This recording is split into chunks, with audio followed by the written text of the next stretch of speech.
ನಮ್ಮೆಲ್ಲರಿಗೂ ಬಹಳ ಪರಿಚಿತವಾಗಿರುವಂತಹ ಒಂದು ವಿಷಯವೇ ಇಂದಿನ ಧ್ಯಾನಕ್ಕೋಸ್ಕರ ನಮಗೆ ಕೊಡಲ್ಪಟ್ಟಿದೆ. ಪರಿಶುದ್ಧತ್ವವೆಂಬ ಭೂಷಣದೊಡನೆ ಆರಾಧನೆ. ಇದನ್ನು ಆರಿಸಿಕೊಂಡಿರುವಂಥದ್ದು 96ನೇ ಕೀರ್ತನೆಯ 9ನೇ ವಾಕ್ಯದಿಂದ. ಪ್ರಾರಂಭವಾಗಿ ಆ ವಾಕ್ಯವನ್ನ ನಾನೊಮ್ಮೆ ಓದಿಕೊಳ್ಳುತ್ತೇನೆ. ಪರಿಶುದ್ಧತ್ವವೆಂಬ ಭೂಷಣದೊಡನೆ ಯೆಹೋವನಿಗೆ ನಮಸ್ಕರಿಸಿರಿ. ಆಂಗ್ಲ ಭಾಷೆಯಲ್ಲಿ worship the lord in the beauty of holiness. ಇಲ್ಲಿ ಬಹಳ ವ್ಯಕ್ತವಾಗಿ ಆರಾಧನೆ ಎಂಬಂತ ಒಂದು ಪದ, ವಿಶೇಷವಾಗಿ ಆಂಗ್ಲ ಭಾಷೆಯಿಂದ ನಾವು ಅದನ್ನ ಭಾಷಾಂತರಿಸಿದರೆ ಆರಾಧನೆ, ವರ್ಷಿಪ್ ಎಂಬ ಒಂದು ಪದ ಅಲ್ಲಿ ಉಪಯೋಗಿಸಲ್ಪಟ್ಟಿದೆ. ಆದುದರಿಂದಲೇ ಈ ಒಂದು ಪದವನ್ನು ಅಥವಾ ಈ ಒಂದು ವಾಕ್ಯವನ್ನು ಸರ್ವಸಾಧಾರಣವಾಗಿ ಅನೇಕ ಸಭಾಲಯಗಳಲ್ಲಿ ಗೋಡೆಗಳ ಮೇಲೆ ಬರಹವಾಗಿ ನಾವು ಕಾಣುವಂತ ಓದುವಂತಹ ಒಂದು ಮಾತಾಗಿದೆ. ವಿಶೇಷವಾಗಿ ವಾರದ ಮೊದಲನೇ ದಿವಸಗಳಲ್ಲಿ ಸಭೆಗಳಾಗಿ ನಾವು ಕೂಡಿ ಬಂದು ಕರ್ತನನ್ನ ನೆನೆಸುವುದಕ್ಕೂ ಆರಾಧಿಸುವುದಕ್ಕೂ ಕೂಡಿ ಬರುವಾಗ ಅನೇಕ ಕಡೆಗಳಲ್ಲಿ ಆಲಯದಲ್ಲಿ ಬಹಳ ದೊಡ್ಡ ಅಕ್ಷರದಲ್ಲಿ ಬರೆಯಲ್ಪಟ್ಟಿರುವಂತಹ ಒಂದು ವಾಕ್ಯ. ಆದುದರಿಂದಲೇ ವಿಶ್ವಾಸಿಗಳಾದ ನಮಗೆ ಈ ವಾಕ್ಯ ಬಹಳ ಬಾಯಿಪಾಠವಾಗಿರುವಂತಹ ಒಂದು ವಾಕ್ಯವಾಗಿರಬಹುದು. ಆದರೆ ಈ ವಾಕ್ಯವನ್ನು ನಾವು ಸ್ವಲ್ಪ ಕೂಲಂಕುಷವಾಗಿ ನೋಡಿ ಕಲಿಯುವುದಾದರೆ ಆರಾಧನೆ ಎಂಬ ಆ ಪದಕ್ಕಿಂತಲೂ ಅಥವಾ ನಮಸ್ಕರಿಸ್ರಿ ಎಂಬ ಆ ಪದಕ್ಕಿಂತಲೂ ಹೆಚ್ಚಿನ ಆದ್ಯತೆ ಅಲ್ಲಿ ಕೊಡಲ್ಪಟ್ಟಿರುವಂಥದ್ದು ಪರಿಶುದ್ಧತೆಗೆ. ಅದು ವ್ಯಕ್ತವಾಗಿ ನಾವು ಅಲ್ಲಿ ಕಾಣುವವರಾಗಿದ್ದೇವೆ. ಈ ಆರಾಧನೆ ಎಂಬಂತ ವಿಷಯ ಇಂದು ಕ್ರೈಸ್ತ ಸಮೂಹದಲ್ಲಿ, ವಿಶೇಷವಾಗಿ ವಿಶ್ವಾಸಿಗಳ ಮಧ್ಯದಲ್ಲಿ ಬಹಳವಾಗಿ ಚರ್ಚಿಸಲ್ಪಡುತ್ತಿರುವಂತಹ, ಬೋಧಿಸಲ್ಪಡುತ್ತಿರುವಂತಹ ಒಂದು ವಿಷಯವಾಗಿದೆ.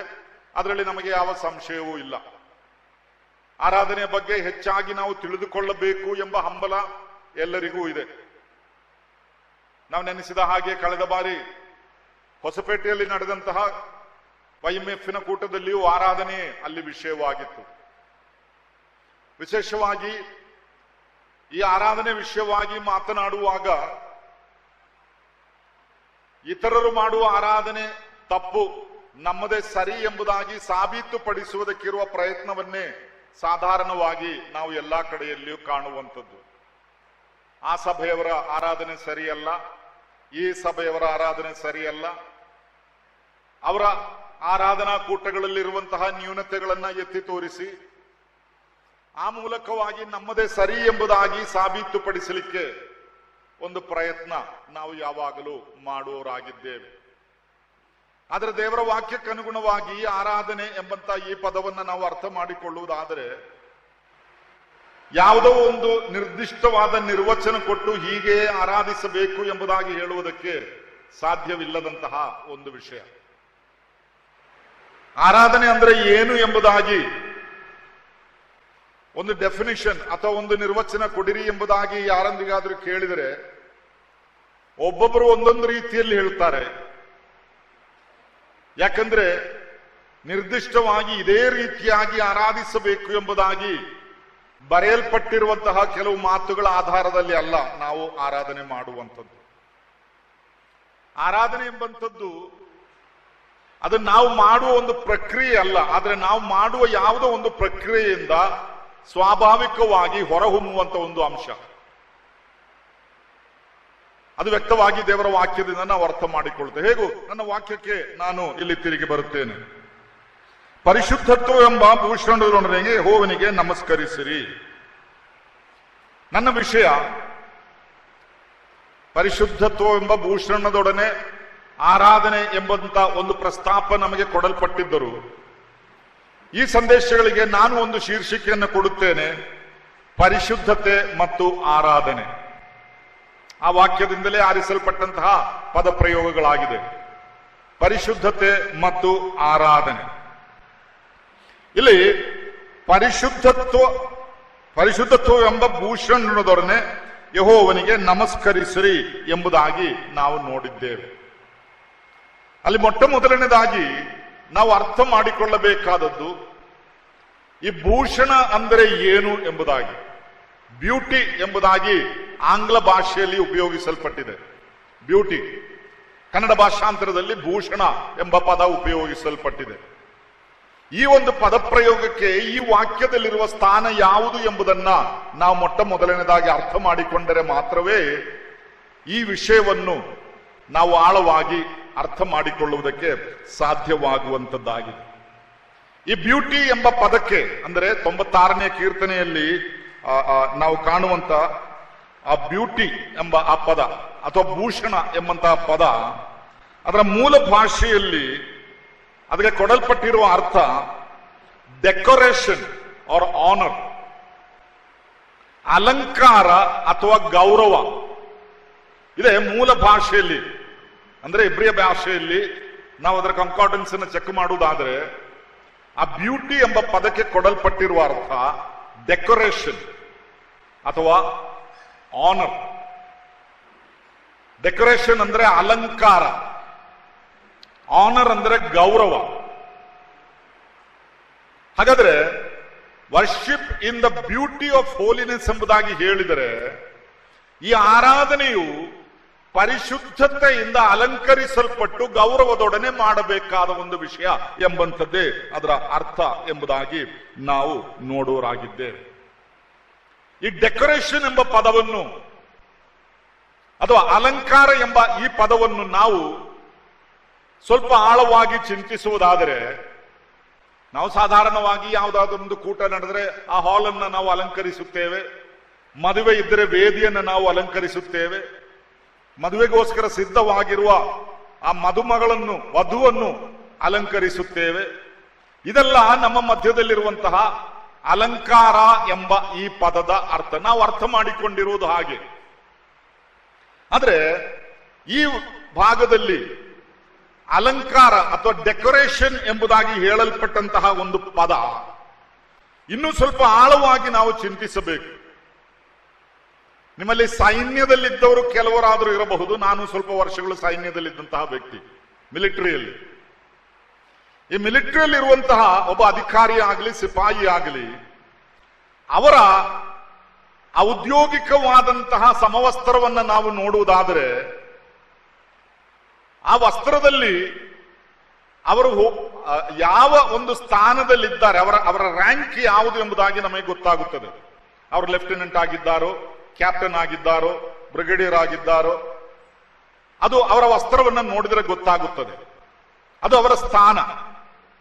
ಆದರೆ ಅದಕ್ಕಿಂತಲೂ ಮಿಗಿಲಾಗಿ ಈ ಸೈನಿಕರ ಎದೆ ಮೇಲೆ ಕೆಲವು ಬಣ್ಣ ಬಣ್ಣದ ಪಟ್ಟಿಗಳನ್ನು ನೀವು ಕೆಲವೊಮ್ಮೆ ಕಂಡಿರಬಹುದು, ಕೆಲವು ಮೆಡಲ್ಗಳು ಇರಬಹುದು. ಔದ್ಯೋಗಿಕವಾದ ಕೆಲವು ಕಾರ್ಯಕ್ರಮಗಳಲ್ಲಿ ಈ ಸೈನಿಕರು ತಮ್ಮನ್ನು ತಾವು ಅದಕ್ಕೆ ಬರುವಾಗ ಅವರ ಔದ್ಯೋಗಿಕವಾದಂತಹ ಸಮವಸ್ತ್ರದ ಮೇಲೆ ಈ ಬಣ್ಣ ಬಣ್ಣದ ಪಟ್ಟಿಗಳನ್ನು, ಕೆಲವು ಮೆಡಲ್ಗಳನ್ನು ನಾವು ನೋಡುತ್ತೇವೆ. ಅದು ಎಲ್ಲರಿಗೂ ಒಂದೇ ಲೆಕ್ಕ ಇರೋದಿಲ್ಲ, ಹಲವರಿಗೆ ಹಲವು ರೀತಿಯಲ್ಲಿರುತ್ತದೆ. ಉದಾಹರಣೆಗೆ ಒಬ್ಬ ವ್ಯಕ್ತಿ ಕ್ಯಾಪ್ಟನ್ ಆಗಿರಬಹುದು, ಸ್ಥಾನದಲ್ಲಿ ಅವರೆಲ್ಲರೂ ಕ್ಯಾಪ್ಟನ್ಸೇ. ಆದರೆ ಈ ಒಂದು ಬಣ್ಣ ಎಲ್ಲಾ ಕ್ಯಾಪ್ಟನ್ಸಿಗೂ ಒಂದೇ ರೀತಿ ಇರೋದಿಲ್ಲ. ಮಿಲಿಟರಿಯಲ್ಲಿ ಅದನ್ನ ಡೆಕೋರೇಷನ್ಸ್ ಎಂಬುದಾಗಿ ಹೇಳ್ತಾರೆ, ಅಲಂಕಾರ. ಅಂದ್ರೆ ಅವರು ವೈಯಕ್ತಿಕವಾಗಿ ಮಾಡಿದ ಕೆಲವು ಸಾಧನೆಗಳಿಂದ ಅವರಿಗೆ ಕೊಡಲ್ಪಡುವ ಒಂದು ಗೌರವವನ್ನು ಇದು ಸೂಚಿಸುವಂತದ್ದಾಗಿದೆ. ಅದೇ ಆ ಡೆಕೋರೇಷನ್ ಎಂಬ ಪದದ ಅರ್ಥ.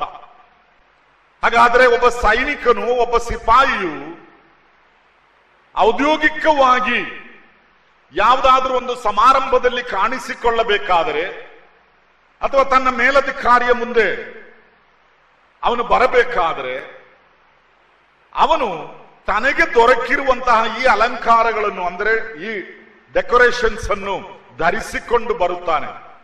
ಅದು ಅವನಿಗೆ ಮಾತ್ರವಲ್ಲ, ಅವನು ಯಾವ ಅಧಿಕಾರಿಯ ಮುಂದೆ ಪ್ರತ್ಯಕ್ಷ ಪಡುತ್ತಾನೋ ಅವರಿಗೂ ಸಲ್ಲಿಸುವಂತ ಗೌರವ ಅದು. ಅದೇ ಡೆಕೋರೇಷನ್ಸ್ ಎಂಬುದಾಗಿ ಇಲ್ಲಿ ಹೇಳಲ್ಪಟ್ಟಿರುವಂತಹ ಈ ಪದದ ಅರ್ಥ. ಪರಿಶುದ್ಧತ್ವವೆಂಬ ಭೂಷಣ. ಹಾಗಾದ್ರೆ ಇಲ್ಲಿ ನಮ್ಮ ವಿಷಯವಾಗಿ ಹೇಳಲ್ಪಟ್ಟಿರುವಂಥದ್ದು ನಮ್ಮ ಡೆಕೋರೇಷನ್ ಅಥವಾ ನಮ್ಮ ಅಲಂಕಾರ ಭೂಷಣ ಅದು ಏನಾಗಿರಬೇಕು? ಅದು ಎದೆ ಮೇಲೆ ಧರಿಸಿಕೊಂಡಿರುವಂತಹ ಬಣ್ಣದ ಪಟ್ಟಿಗಳಲ್ಲ, ಜೀವಿತದಲ್ಲಿರುವಂತಹ ಪರಿಶುದ್ಧತೆ ಎಂಬುದನ್ನು ಅದು ವ್ಯಕ್ತವಾಗಿ ನಮಗೆ ಸೂಚಿಸುವಂತದ್ದಾಗಿದೆ. ಅದೇ ಡೆಕೋರೇಷನ್ ಎಂಬ ಆ ಪದದ ಅರ್ಥ. ಈ ಆಶಯವನ್ನು ಸತ್ಯವೇದದಲ್ಲಿಯೂ ನಾವು ಕಾಣುವವರಾಗಿದ್ದೇವೆ. ಆದ್ದರಿಂದ ಅಲ್ಲಿ ಆ ಭೂಷಣ ಅಥವಾ ಅಲಂಕಾರ ಎಂಬಂತ ಆ ಪದ ಬಾಹ್ಯವಾಗಿ ನಾವು ಮಾಡುವಂತಹ ಕೆಲವು ಅಲಂಕಾರಗಳ ಬಗ್ಗೆ ಅಲ್ಲ ಹೇಳಲ್ಪಟ್ಟಿರುವಂಥದ್ದು. ಆಂತರಿಕವಾಗಿ ನಮ್ಮಲ್ಲಿ ಇರಬೇಕಾದ ಒಂದು ಸ್ವಭಾವದ ಬಗ್ಗೆ ಹೇಳಲ್ಪಟ್ಟಿರುವಂತಹ ಒಂದು ವಿಷಯವೇ ಅದು ಪರಿಶುದ್ಧತೆ. ಆ ವಿಷಯಕ್ಕೆ ನಾನು ಬರ್ತೇನೆ. ಆದ್ದರಿಂದ ಆರಾಧನೆ ವಿಷಯದಲ್ಲಿ ಕಳೆದ ಅನೇಕ ದಶಕಗಳಿಂದ ನೂರಾರು ಕೂಟಗಳಿಗೆ ಬಂದು ಅನೇಕ ಸಂದೇಶಗಳನ್ನ ಕೇಳಿ ಕ್ಯಾಂಪ್ಗಳನ್ನು ಅದಕ್ಕೋಸ್ಕರವೇ ನಡೆಸಿ ನಾವು ಆರಾಧಿಸೋರು ಎಂಬುದಾಗಿ ಹೇಳಿಕೊಂಡರು. ಪರಿಶುದ್ಧತ್ವವೆಂಬ ಭೂಷಣವು ಅದರಲ್ಲಿ ಇಲ್ಲದಿದ್ದರೆ ಅದರಿಂದ ಯಾವ ಪ್ರಯೋಜನವೂ ಇಲ್ಲ. ಈ ಕಳೆದ ಇಂಡಿಪೆಂಡೆನ್ಸ್ ಡೇ ದಿವಸ ನಾನು ಕಾರಿನಲ್ಲಿ ಹೋಗುವಾಗ ರಸ್ತೆ ಬದಿಯಲ್ಲಿ ಕೆಲವರು ಈ ರಾಷ್ಟ್ರಧ್ವಜದ ಆಕೃತಿಗಳನ್ನು ಮಾರುತ್ತಾ ಇದ್ರು. ಆಗಸ್ಟ್ 15ನೇ ತಾರೀಕಿನ ಹಿಂದಿನ 2-3 ದಿವಸಗಳಲ್ಲಿ ಭಾರತ ಪ್ರಜೆ ಎಂಬ ಹೆಮ್ಮೆ ಉಳ್ಳ ಅನೇಕರು ಅದನ್ನು ತೆಗೆದುಕೊಂಡು ಅವರ ಕಾರಿನ ಮುಂದೆ ಅದನ್ನು ಅಂಟಿಸ್ತಾರೆ. ಆದ್ರೆ ನಮಗಿರುವಂತದ್ದು ಈ ಪ್ರಜಾಪ್ರಭುತ್ವ ಅಥವಾ ಇಂಡಿಪೆಂಡೆನ್ಸ್ ಬಂದಾಗ ಮಾತ್ರ ಇದನ್ನು ಇಟ್ಟುಕೊಳ್ಬಹುದು. ಆಮೇಲೆ ಇಟ್ಟುಕೊಳ್ಳಿಕ್ಕೆ ಸಾಧಾರಣ ಮನುಷ್ಯರಿಗೆ ಹಕ್ಕಿಲ್ಲ, ಅದು ದೊಡ್ಡವರಿಗೆ ಮಾತ್ರ. ಅದು ಬಿಡಿ, ಅದರ ಬಗ್ಗೆ ಮಾತಾಡೋದು ಬೇಡ. ನಾನು ಇದನ್ನ ನನ್ನ ಕಾರಿನಲ್ಲಿ ಇಟ್ಟಾಗ, ವಿಶೇಷವಾಗಿ ನಾನು ಮಿಲಿಟರಿ ಅವನಾಗಿರುವುದರಿಂದ ಇದನ್ನ ಯಾವ ಇಟ್ಟುಕೊಳ್ಳಬಹುದೋ, ಯಾವ ರೀತಿಯಲ್ಲಿ ಇಟ್ಟುಕೊಳ್ಳಬೇಕು ಎಂಬುದರ ಬಗ್ಗೆ ಸ್ವಲ್ಪ ಅಧ್ಯಯನ ಮಾಡಿದೆ. ಆಗ ಅದರಲ್ಲಿ ನಾನು ಓದಿದಂತಹ ಒಂದು ವಿಷಯ, ಇಂತಹ ವಿಶೇಷ ಸಂದರ್ಭದಲ್ಲಿ ಸಾಧಾರಣ ಪ್ರಜೆಯು ಅದನ್ನು ಇಟ್ಟುಕೊಳ್ಳಬಹುದು, ಆದರೆ ಅದು ಕಳಂಕವಾಗಿರಬಾರದು, ಅದರ ಬಣ್ಣ ಮಾಸಿರಬಾರದು, ಅದು ಹರಿದಿರಬಾರದು. ಕೆಲವು ಕಂಡೀಷನ್ಸ್ ಇದೆ. ಆಗ ಈ ವಾಕ್ಯದೊಂದಿಗೆ ಹೋಲಿಸಿ ನಾನು ಅದನ್ನು ತಿಳಿದ ಹಾಗ ನನ್ನ ಗಮನಕ್ಕೆ ಬಂದದ್ದು, ನಾವು ಪರಿಶುದ್ಧತ್ವ ಎಂಬುದಾಗಿ ಹೇಳುವಂಥದ್ದು ಅದು ಬಣ್ಣ ಮಾಸಿ ಹೋಗಿರುವಂತದ್ದಾಗಿರಬಾರದು, ಹರಿದು ಹೋದಂತದ್ದಾಗಿರಬಾರದು. ಪೂರ್ಣತೆ ಉಳ್ಳ ಒಂದು ಪರಿಶುದ್ಧತೆ ನಮ್ಮಲ್ಲಿ ಉಂಟಾಗಬೇಕು. ದೇವರ ವಾಕ್ಯದಲ್ಲಿಯೂ ಈ ಭೂಷಣ ಎಂಬ ಪದ, ಕೆಲವು ವಾಕ್ಯಗಳನ್ನು ನಾನಿಲ್ಲಿ ಓದಿಕೊಳ್ಳುತ್ತೇನೆ. ಜ್ಞಾನೋಕ್ತಿಗಳ ಗ್ರಂಥ 20ನೇ ಅಧ್ಯಾಯದ 29ನೇ ವಾಕ್ಯದಲ್ಲಿ, ಯುವಕರಿಗೆ ಬಲವು ಭೂಷಣ, ಯುವಕರಿಗೆ ಬಲವು ಭೂಷಣ. ಯವನಸ್ಥರ ಕೂಟವಲ್ಲವೋ ಇದು? ಯವನಸ್ಥರ ಬಗ್ಗೆ ಜ್ಞಾನಿಯು ಹೇಳುವಂತ ಒಂದು ಮಾತು, ಬಲವು ಇದ್ದರೆ ಅದು ಅವನಿಗೆ ಒಂದು ಭೂಷಣ ಎಂಬುದಾಗಿ. ಮಾಲೆ ಧರಿಸಿಕೊಳ್ಳುವಂಥದ್ದಲ್ಲ, ಬಂಗಾರ ಇಟ್ಟುಕೊಳ್ಳುವಂಥದ್ದಲ್ಲ, ತಲೆಯ ಮೇಲೆ ಕಿರೀಟ ಇಟ್ಟುಕೊಳ್ಳುವಂತಲ್ಲ, ಸ್ವಾಭಾವಿಕವಾಗಿ ಬಲವುಳ್ಳವನಾಗಿದ್ರೆ ಅದೇ ಅವನಿಗೆ ಭೂಷಣ. ಅದೊಂದು ಉದಾಹರಣೆ. ಎರಡನೇದಾಗಿ ಜ್ಞಾನೋಕ್ತಿ 19:11, ಜ್ಞಾನೋಕ್ತಿ 19:11ರಲ್ಲಿ ನಾವು ಕಾಣುವಂಥದ್ದು, ಮನುಷ್ಯನ ವಿವೇಕವು ಅವನ ಸಿಟ್ಟಿಗೆ ಅಡ್ಡಿ, ಪರರ ದೋಷವನ್ನು ಲಕ್ಷಿಸದಿರುವುದು ಅವನಿಗೆ ಭೂಷಣ. ಪರರ ದೋಷವನ್ನು ಲಕ್ಷಿಸದೇ ಇರುವುದು ಅವರಿಗೆ ಭೂಷಣ. ಅಂದ್ರೆ ಯಾವಾಗಲೂ ಆ ಸಭೆಯವರು ಹಾಗೆ, ಈ ಸಭೆಯವರು ಹೀಗೆ, ಪೆಂತಕೋಸ್ತವರು ಹಾಗೆ, ಬ್ಯಾಪ್ಟಿಸ್ಟ್ನವರು ಹೀಗೆ, ನಾವು ಮಾತ್ರ ಸರಿ, ಹಾಗೆ ಮಾಡದೇ ಇರುವುದು ಭೂಷಣ ಎಂಬುದಾಗಿ ಇಲ್ಲಿ ಹೇಳುವಂಥದ್ದು. ನಾವು ಈ ಪರಿಶುದ್ಧತೆ ಎಂಬುದಾಗಿ ಹೇಳಿದ ಕೂಡಲೇ ಬೇರೆಯವರೊಂದಿಗೆ ನಮ್ಮನ್ನು ಹೋಲಿಸಿಕೊಂಡು ಅವರಿಗಿಂತಲೂ ನಾವು ಉತ್ತಮರು ಎಂಬುದಾಗಿ ಹೇಳಿ ಏನೋ ಒಂದು ಸೆಲ್ಫ್ ಸ್ಯಾಟಿಸ್ಫ್ಯಾಕ್ಷನ್, ಸ್ವಸಂತೃಪ್ತಿ, ಅಲ್ಲಿಗೆ ಮುಗೀತು ನಮ್ಮ ಪರಿಶುದ್ಧತೆ ಎಂಬಂಥದ್ದು. ಇನ್ನು ಸ್ವಲ್ಪ ಅರ್ಥವತ್ತಾಗಿ ಹೊಸ ಒಡಂಬಡಿಕೆಯಲ್ಲಿ ಒಂದು ಮಾತನ್ನು ನಾವು ನೋಡುತ್ತೇವೆ. ತಿಮೋತಿನಿಗೆ ಬರೆದ 1ನೇ ಪತ್ರಿಕೆ 2ನೇ ಅಧ್ಯಾಯದ 10ನೇ ವಾಕ್ಯ. 1 ತಿಮೋತಿ 2ನೇ ಅಧ್ಯಾಯದ 10ನೇ ವಾಕ್ಯದಲ್ಲಿ ಅಲ್ಲಿ ಸಹೋದರಿಯರ ಬಗ್ಗೆ, ಸ್ತ್ರೀಯರ ಬಗ್ಗೆ ಹೇಳಲ್ಪಟ್ಟಿರುವಂತಹ ಒಂದು ಮಾತು. ಯಾಕಂದ್ರೆ ಈ ಅಲಂಕಾರ ಮಾಡಿಕೊಳ್ಳುವುದರಲ್ಲಿ ಸ್ತ್ರೀಯರು ಸ್ವಲ್ಪ ಹೆಚ್ಚಿನ ಪ್ರಾಮುಖ್ಯತೆ ಕೊಡ್ತಾರೆ. ಅಲ್ಲಂತ ಯಾರು ಹೇಳೋದಿಲ್ಲ. ಖಂಡಿತವಾಗಿ ನಿಮಗೆ ಬೆಳಿಗ್ಗೆ ಕೂಟಕ್ಕೆ ಬರಬೇಕಾದ್ರೆ ನಿಮ್ಮ ಮಿರರ್ನ ಮುಂದೆ ಕಡಿಮೆ ಪಕ್ಷ ಒಂದು ಅರ್ಧ ಗಂಟೆ 45 ನಿಮಿಷ ಬೇಕು. ನಮಗೆ 5 ನಿಮಿಷದಲ್ಲಿ ನಮ್ಮ ಕೆಲಸ ಆಗ್ತದೆ. ಒಂದು ಸಣ್ಣ ಉದಾಹರಣೆ, ಅಲ್ಲಿಯೇ ಗೊತ್ತಾಗುತ್ತದೆ ಅಲಂಕಾರದ ಬಗ್ಗೆ ಹೆಚ್ಚು ಕಾಳಜಿ ಉಳ್ಳವರು ಸಹೋದರಿಯರು ಎಂಬುದಾಗಿ. ಆದುದರಿಂದಲೇ ಇಲ್ಲಿ ಪೌಲನು ಈ ಸಹೋದರಿಯರ ಬಗ್ಗೆ ಹೇಳಲ್ಪಟ್ಟಿರುವಂತಹ ಈ ಮಾತನ್ನು ನೀವೊಮ್ಮೆ ಓದಿ ನೋಡಿರಿ. ಅವರು ಜಡೆ, ಚಿನ್ನ ಮತ್ತು ಬೆಲೆಯುಳ್ಳ ವಸ್ತ್ರ ಮುಂತಾದವುಗಳಿಂದ ತಮ್ಮನ್ನು ಅಲಂಕರಿಸಿಕೊಳ್ಳದೆ ದೇವಭಕ್ತೆಯರೆನಿಸಿಕೊಳ್ಳುವ ಸ್ತ್ರೀಯರಿಗೆ ಯುಕ್ತವಾಗಿರುವ ಪ್ರಕಾರ ಸತ್ಕ್ರಿಯೆಗಳಿಂದಲೇ ಅಲಂಕರಿಸಿಕೊಳ್ಳಬೇಕು. ಅಲ್ಲಿ ಹೇಳಿದ್ದೆ ನಾವು ಹೇಗೆ ನಮ್ಮನ್ನು ಅಲಂಕರಿಸಿಕೊಳ್ಳಬೇಕು ಎಂಬುದರ ಬಗ್ಗೆ ಹೇಳಲ್ಪಟ್ಟಿರುವುದು. ಅದನ್ನ ಬದಿಗಿಟ್ಟು ನೀವು ಜಡೆ ಕಟ್ಟಬಾರದು, ನೀವು ಬಂಗಾರ ಇಟ್ಟುಕೊಳ್ಬಾರದು, ಬೆಲೆಯುಳ್ಳ ವಸ್ತ್ರ ಇಟ್ಟುಕೊಳ್ಬಾರದು, ಇದನ್ನೆಲ್ಲ ನಾವು ತುಂಬಾ ಹೈಲೈಟ್ ಮಾಡ್ಕೊಂಡು ಮಾತಾಡ್ತಾ ಇರ್ತೇವೆ. 1 ಲಕ್ಷ ರೂಪಾಯಿ ಬೆಲೆಯುಳ್ಳಂತ ಸೀರೆ ಮದುವೆಗೆ ಉಟ್ಟರು ಪರವಾಗಿಲ್ಲ, ಒಂದು ಉಂಗುರ ಇಟ್ರೆ ದೊಡ್ಡ ಪಾಪ. ಅಯ್ಯೋ ಬೇಡ, ಹೆಚ್ಚು ಮಾತಾಡುವುದಿಲ್ಲ ಅದರ ಬಗ್ಗೆ. ಈ ವಾಕ್ಯದ ಹಿನ್ನೆಲೆ ಅಥವಾ ಇದರ ಆ ಕಾಂಟೆಕ್ಸ್ಟ್ ಏನು, ಯಥಾರ್ಥವಾದ ಭೂಷಣ ಯಾವುದು, ಅಲಂಕಾರ ಯಾವುದು ಎಂಬುದರ ಬಗ್ಗೆ ಅಲ್ಲಿ ಚರ್ಚಿಸಲ್ಪಟ್ಟಿರುವಂಥದ್ದು. ಅಲ್ಲದೆ ಬಾಕಿ ಯಾವುದು ನೀವು ಮಾಡಬಾರದು ಎಂಬ ಅರ್ಥದಲ್ಲಿ ಅಲ್ಲ. ಅದು ಬೇಕಾದ್ರೆ ಮಾಡಿ, ಬೇಡಾದ್ರೆ ಬಿಡಿ, ಅದು ಬೇರೆ ವಿಷಯ. ಒಂದೊಂದು ಊರಿಗೆ, ಒಂದೊಂದು ಗುಂಪಿಗೆ ಒಂದೊಂದು ರೀತಿಯ ಪದ್ಧತಿಗಳೆಲ್ಲ ಅಲ್ಲಿ ಇದೆ. ಆದ್ರೆ ದೇವಜನರ ಯಥಾರ್ಥವಾದ ಅಲಂಕಾರ ಈ ಬಾಹ್ಯವಾದಂತಹ ತೋರ್ಪಡಿಕೆಗಳಲ್ಲ, ಸತ್ಕ್ರಿಯೆಗಳಿಂದಲೇ ಅವರು ತಮ್ಮನ್ನು ಅಲಂಕರಿಸಿಕೊಳ್ಳಬೇಕು. ಅಲ್ಲಿ ಅಲಂಕಾರ ಎಂಬ ಪದ ನಾವು ನೋಡುವರಾಗಿದ್ದೇವೆ.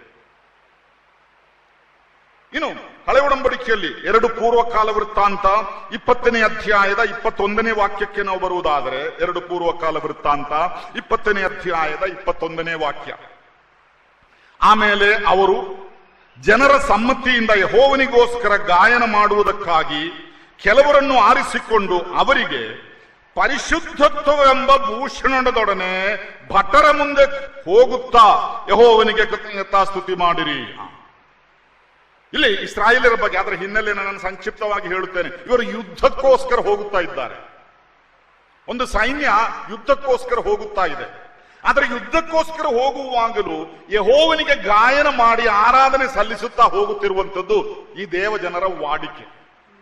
ಹಾಗೆ ಈ ಸೈನಿಕರು, ಈ ಭಟರು ಯುದ್ಧಕ್ಕೋಸ್ಕರ ಹೋಗುವಾಗ ಅವರ ಮುಂದೆ ಈ ಗಾಯನ ಮಾಡುವವರು, ಅಂದ್ರೆ ಅಂದಿನ ಅರ್ಥದಲ್ಲಿ ಹೇಳುವುದಾದರೆ ಯಥಾರ್ಥವಾಗಿ ಆರಾಧನೆ ಮಾಡುವವರು, ಅವರು ಪರಿಶುದ್ಧತ್ವವೆಂಬ ಭೂಷಣದೊಡನೆ ಭಟರ ಮುಂದೆ ಹೋಗಬೇಕು. ಆದರೆ ಮಾತ್ರವೇ ಆ ಯುದ್ಧದಲ್ಲಿ ನಿಮಗೆ ಜಯ ದೊರಕುತ್ತದೆ. ಇಂದು ನಾವು ಆರಾಧಿಸುತ್ತೇವೆ, ವಾರ ವಾರವೂ ಬಂದು ಆರಾಧಿಸುತ್ತೇವೆ, ಪ್ರತಿ ದಿವಸವೂ ಆರಾಧಿಸುತ್ತೇವೆ, ಆದರೂ ಜಯ ಸಿಗ್ತಾ ಇಲ್ಲ.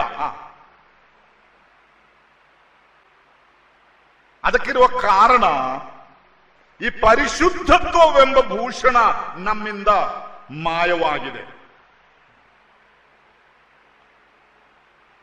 ನಾವು ಇನ್ನೊಂದು ಉದಾಹರಣೆ, ಎಸ್ತೇರಳ ಗ್ರಂಥ 1ನೇ ಅಧ್ಯಾಯದ 10 ಮತ್ತು 11ನೇ ವಾಕ್ಯವನ್ನು ಓದುವುದಾದರೆ, ಎಸ್ತೇರಳ ಪುಸ್ತಕ 1ನೇ ಅಧ್ಯಾಯದ 10 ಮತ್ತು 11ನೇ ವಾಕ್ಯ.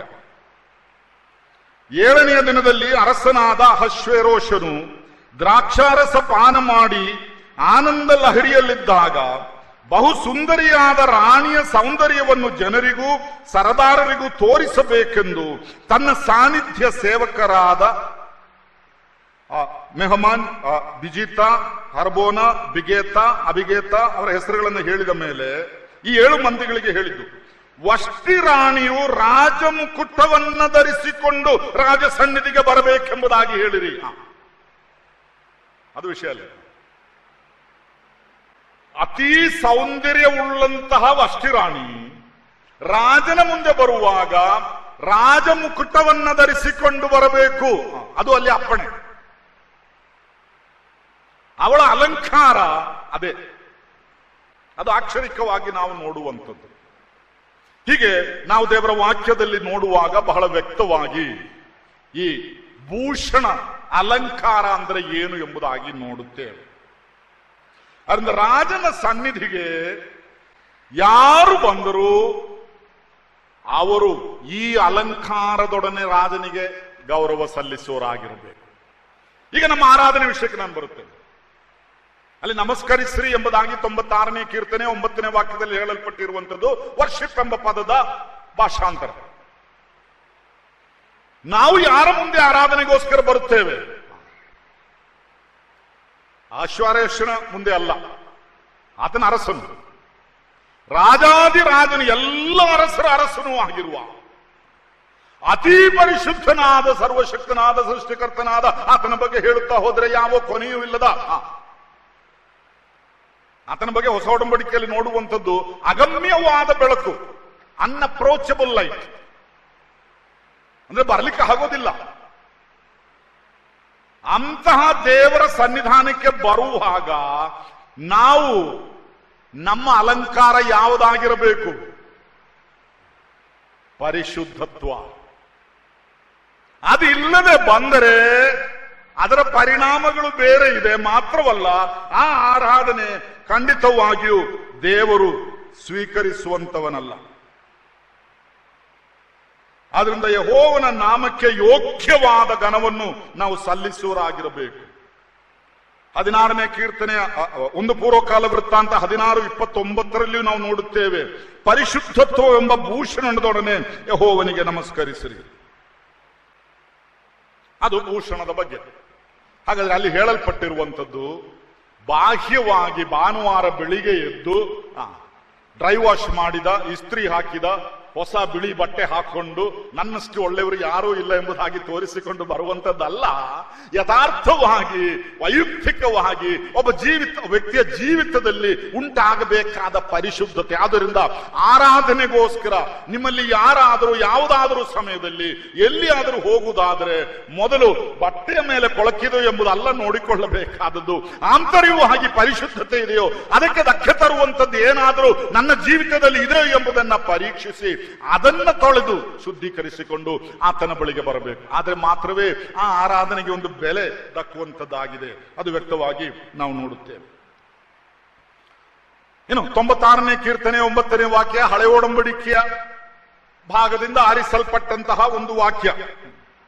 ಈ ಹಳೆ ಒಡಂಬಡಿಕೆಯಲ್ಲಿ ವರ್ಷಿಪ್ ಅಥವಾ ಆರಾಧನೆ ಎಂಬಂತ ಈ ಪದ, ಅದರ ಯಥಾರ್ಥವಾದ ಅರ್ಥವೇನು? ನಾವು ಈ ಹಳೆ ಒಡಂಬಡಿಕೆಗೂ ಹೊಸ ಒಡಂಬಡಿಕೆಗೂ ಹೋಲಿಕೆ ಮಾಡಿ ನೋಡುವಾಗ ಹಳೆ ಒಡಂಬಡಿಕೆಯ ಕಾಲದಲ್ಲಿ ಆಕ್ಷರಿಕವಾಗಿ ನಡೆದಂತಹ ಕೆಲವು ವಿಷಯಗಳು ಹೊಸ ಒಡಂಬಡಿಕೆಯಲ್ಲಿ ಆತ್ಮಿಕವಾಗಿ ನಡೆಯಬೇಕಾದವುಗಳಿಗೆ ನೆರಳಾಗಿತ್ತು ಎಂಬುದಾಗಿ ಕಲಿಯುತ್ತೇವೆ. ಅದು ಬೇರೆ ಒಂದು ವಿಷಯವಾದ್ದರಿಂದ ಈಗ ಇಳಿದು ಹೋಗೋದಿಲ್ಲ. ಅದನ್ನ ಹಳೆ ಒಡಂಬಡಿಕೆಯಲ್ಲಿ ಆರಾಧನೆ ಎಂಬ ಪದ ಉಪಯೋಗಿಸಲ್ಪಟ್ಟಿರುವಂಥದ್ದು it was more literal in sense. ಅದು ಆಕ್ಷರಿಕವಾದಂತಹ ಒಂದು ಕ್ರಿಯೆಯಾಗಿತ್ತು. ಆ ಹಳೆ ಒಡಂಬಡಿಕೆಯಲ್ಲಿ ಆರಾಧನೆ ಎಂಬ ಪದಕ್ಕೆ ಉಪಯೋಗಿಸಲ್ಪಟ್ಟಿರುವಂತಹ ಆ ಪದ ಪ್ರಯೋಗ ಶಾಖ ಎಂಬುದಾಗಿ. ಶಾಖ ಎಂಬುದಾಗಿ ಹೇಳಿದರೆ ಫಾಲ್ ಪ್ರಾಸ್ಟ್ರೇಟ್ ಆರ್ ಬೌ ಡೌನ್, ಅಂದ್ರೆ ಅಡ್ಡ ಬೀಳು ಅಥವಾ ಬೊಗ್ಗಿ ನಮಸ್ಕರಿಸು ಎಂಬುದಾಗಿ. ಆದ್ದರಿಂದಲೇ 96ನೇ ಕೀರ್ತನೆ 9ನೇ ವಾಕ್ಯದಲ್ಲಿ ನಮಸ್ಕರಿಸು ಎಂಬುದಾಗಿ ಉಪಯೋಗಿಸಲ್ಪಟ್ಟ ಪದಕ್ಕೆ ವರ್ಷಿಪ್ ಎಂಬುದಾಗಿ ಇಂಗ್ಲಿಷ್ನಲ್ಲಿ ನಾವು ನೋಡುವವರಾಗಿದ್ದೇವೆ. ಅಂದ್ರೆ ಒಬ್ಬ ಸೈನಿಕನು ಅವನು ತನ್ನ ಪೂರ್ಣ ಔದ್ಯೋಗಿಕ ಸಮವಸ್ತ್ರವನ್ನು ಧರಿಸಿ ತಾನು ಸಂಪಾದಿಸಿಕೊಂಡಂತಹ ಆ ಅಲಂಕಾರಗಳನ್ನ ತೊಟ್ಟುಕೊಂಡು ಅರಸನ ಮುಂದೆ ಬಂದು ಅಡ್ಡ ಬೀಳುವಂತಹ ಒಂದು ಪ್ರಕ್ರಿಯೆಯಾಗಿದೆ ಯಥಾರ್ಥವಾಗಿ ಆರಾಧನೆ ಎಂಬುದಾಗಿ ನಾವು ಅಲ್ಲಿ ಕಾಣುವಂಥದ್ದು. ಇನ್ನು ನಾವು ದೇವರನ್ನು ಆರಾಧಿಸಲಿಕ್ಕೆ ಬರುವಾಗ ನೆನೆಸಿಕೊಳ್ಳಬೇಕಾದ ಒಂದು ವಿಷಯ, ಆರಾಧ್ಯ ಪುರುಷನು ಪರಿಶುದ್ಧನಾಗಿರುವುದರಿಂದ ಆರಾಧಿಸುವವರು ಪರಿಶುದ್ಧರಾಗಿರಬೇಕು. ಇದು ವಾಕ್ಯದ ತತ್ವ. ಆರಾಧ್ಯ ಪುರುಷನು ಯಾರು? ದೇವರು. ಆತನಿಗೆ ಅಲ್ಲದೆ ಬೇರೆ ಯಾರಿಗೂ ಆರಾಧನೆ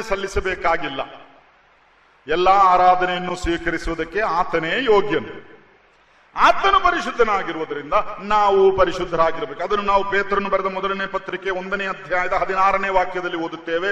1 ಪೇತ್ರ 1:16. ನಾನು ಪರಿಶುದ್ಧನಾಗಿರುವುದರಿಂದ ನೀವು ಪರಿಶುದ್ಧರಾಗಿರಬೇಕು ಎಂದು ಬರೆದದೆಯಲ್ಲ.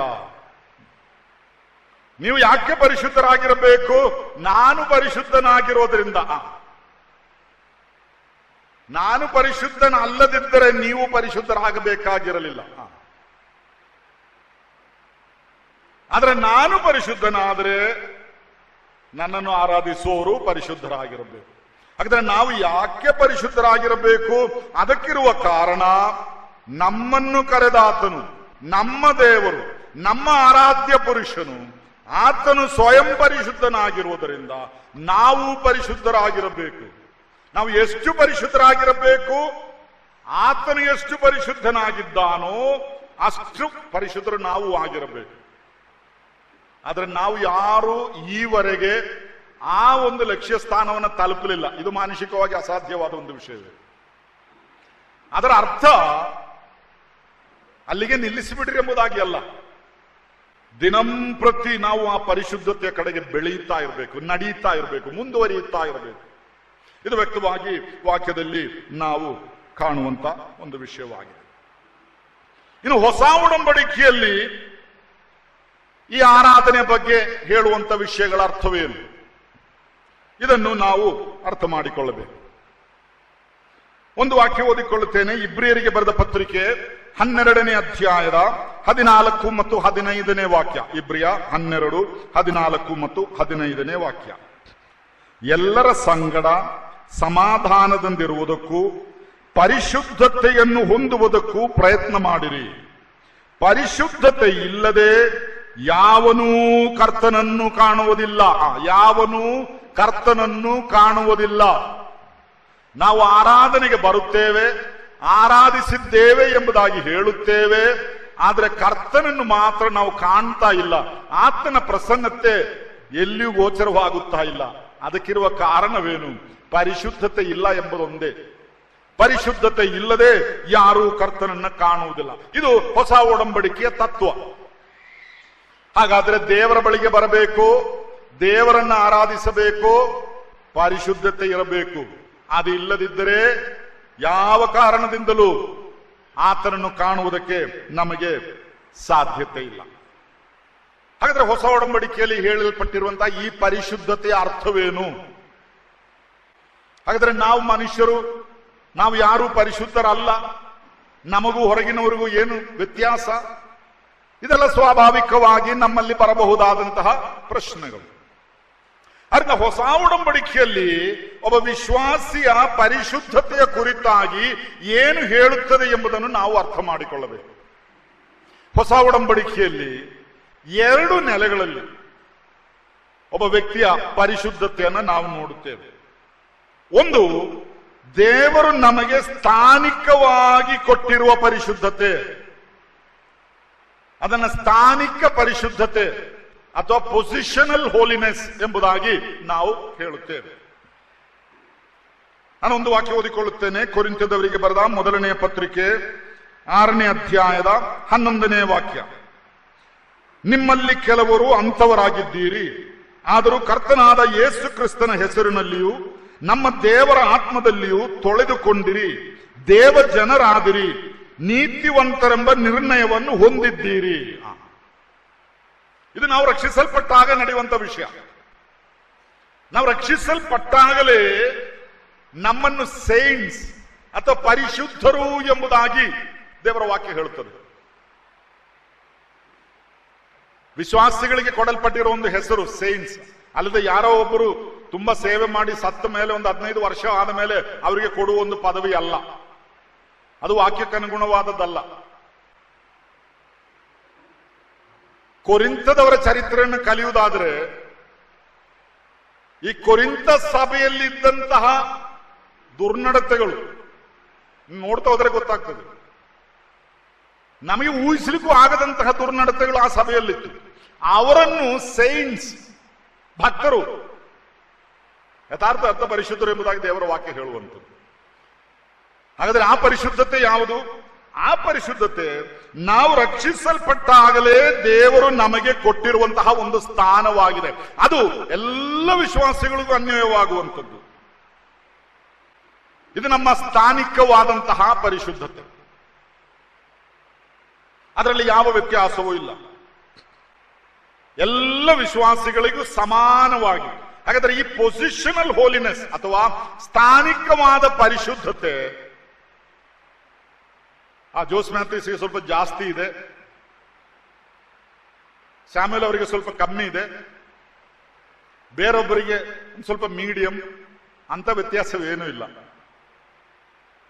ಎಲ್ಲರಿಗೂ ಏಕ ರೀತಿಯಲ್ಲಿ ಕೊಡಲ್ಪಟ್ಟಿರುವಂತದ್ದೇ ಈ ಸ್ಥಾನಿಕವಾದ ಪರಿಶುದ್ಧತೆ ಅಥವಾ ಪೊಸಿಷನಲ್ ಹೋಲಿನೆಸ್ ಎಂಬುದಾಗಿ ನಾವು ಕಾಣುವಂಥದ್ದು. ಈ ಸ್ಥಾನಿಕವಾದ ಪರಿಶುದ್ಧತೆ ಅದು ಕಾಲಕ್ಕನುಗುಣವಾಗಿ ಬದಲಾಗುವಂಥದ್ದು ಅಲ್ಲ. ರಕ್ಷಿಸಲ್ಪಟ್ಟಾಗ ನಮ್ಮನ್ನು ಆತನು ಪರಿಶುದ್ಧರನ್ನಾಗಿ ಮಾಡಿ ತೀರಿಸಿದ್ದಾನೆ. ಆ ಸ್ಥಿತಿ, ಆ ಸ್ಥಾನ ಕರ್ತನ ಬರೋಣದವರೆಗೆ ಅದೇ ರೀತಿ ಮುಂದುವರಿಯುವಂತದ್ದಾಗಿದೆ. It is constant, not changing according to time. ಅದು ಎಂದಿಗೂ ನಷ್ಟವಾಗಿ ಹೋಗುವಂಥದ್ದು ಅಲ್ಲ. ಅದು ಈ ಪರಿಶುದ್ಧತೆ ವಿಷಯದಲ್ಲಿ ನಾವು ಕಾಣುವ ಮೊದಲನೇ ವಿಷಯ, ದ ಪೊಸಿಷನಲ್ ಹೋಲಿನೆಸ್. ಅದರ ಬಗ್ಗೆ ನಾವು ಹೆಚ್ಚಾಗಿ ತಲೆ ಕೆಡಿಸಿಕೊಳ್ಬೇಕಾಗಿಲ್ಲ. ಯಾಕಂದ್ರೆ ರಕ್ಷಿಸಲ್ಪಟ್ಟವರಾಗಿದ್ದರೆ ದೇವರು ತಾನೇ ನಿಮಗೆ ಕೊಟ್ಟಿರುವಂತಹ ಒಂದು ಸ್ಥಾನ, ಅದರ ಬಗ್ಗೆ ನಾವು ಯಾರೂ ತಲೆ ಕೆಡಿಸಿಕೊಳ್ಬೇಕಾಗಿಲ್ಲ. ದೇವರು ಅದನ್ನು ನೋಡ್ಕೊಳ್ತಾನೆ. ಆದ್ರೆ ನಮಗಿರುವಂತಹ ಒಂದು ಜವಾಬ್ದಾರಿ ಎರಡನೇ ಪರಿಶುದ್ಧತೆ. ಅದು ಯಾವುದು? ಪ್ರಾಯೋಗಿಕವಾಗಿ ನಾವು ಪಾಲಿಸಬೇಕಾದ ಪರಿಶುದ್ಧತೆ, ದ ಪ್ರಾಕ್ಟಿಕಲ್ ಹೋಲಿನೆಸ್. ಈಗ 96ನೇ ಕೀರ್ತನೆ 9ನೇ ವಾಕ್ಯದಲ್ಲಿ ಪರಿಶುದ್ಧತ್ವವೆಂಬ ಭೂಷಣದೊಡನೆ ಯೆಹೋವನಿಗೆ ನಮಸ್ಕರಿಸಿರಿ ಎಂಬುದಾಗಿ ಹೇಳಿದರೆ ನಾವು ಮಾಡಬೇಕಾದ ಒಂದು ವಿಷಯ. ದೇವರು ಈಗಾಗಲೇ ಮಾಡಿರುವ ಒಂದು ವಿಷಯವಾದ್ರೆ ನಮಗದನ್ನು ಅಪ್ಪಣೆಯಾಗಿ ಕೊಡೋದಿಲ್ಲ. ಅದು ನಮಗೆ ಅಪ್ಪಣೆಯಾಗಿ ಕೊಟ್ಟಿದ್ದರೆ ಅದು ನಾವು ಮಾಡಬೇಕಾದ ಒಂದು ವಿಷಯ. ಹಾಗಾದ್ರೆ ಸ್ಥಾನಿಕವಾದ ಒಂದು ಪರಿಶುದ್ಧತೆ ನಮ್ಮೆಲ್ಲರಿಗೂ ದೇವರು ಕೊಟ್ಟಿದ್ದರೂ ಪ್ರಾಯೋಗಿಕವಾಗಿ ನಮ್ಮ ಹೆಗಲ ಮೇಲೆ ಒಂದು ದೊಡ್ಡ ಜವಾಬ್ದಾರಿ ಇದೆ. ಅದೇನು? ನಮ್ಮ ಜೀವಿತವನ್ನು ನಾವು ಪರಿಶುದ್ಧತ್ವದಿಂದ ಕಾಪಾಡಿಕೊಳ್ಳಬೇಕು.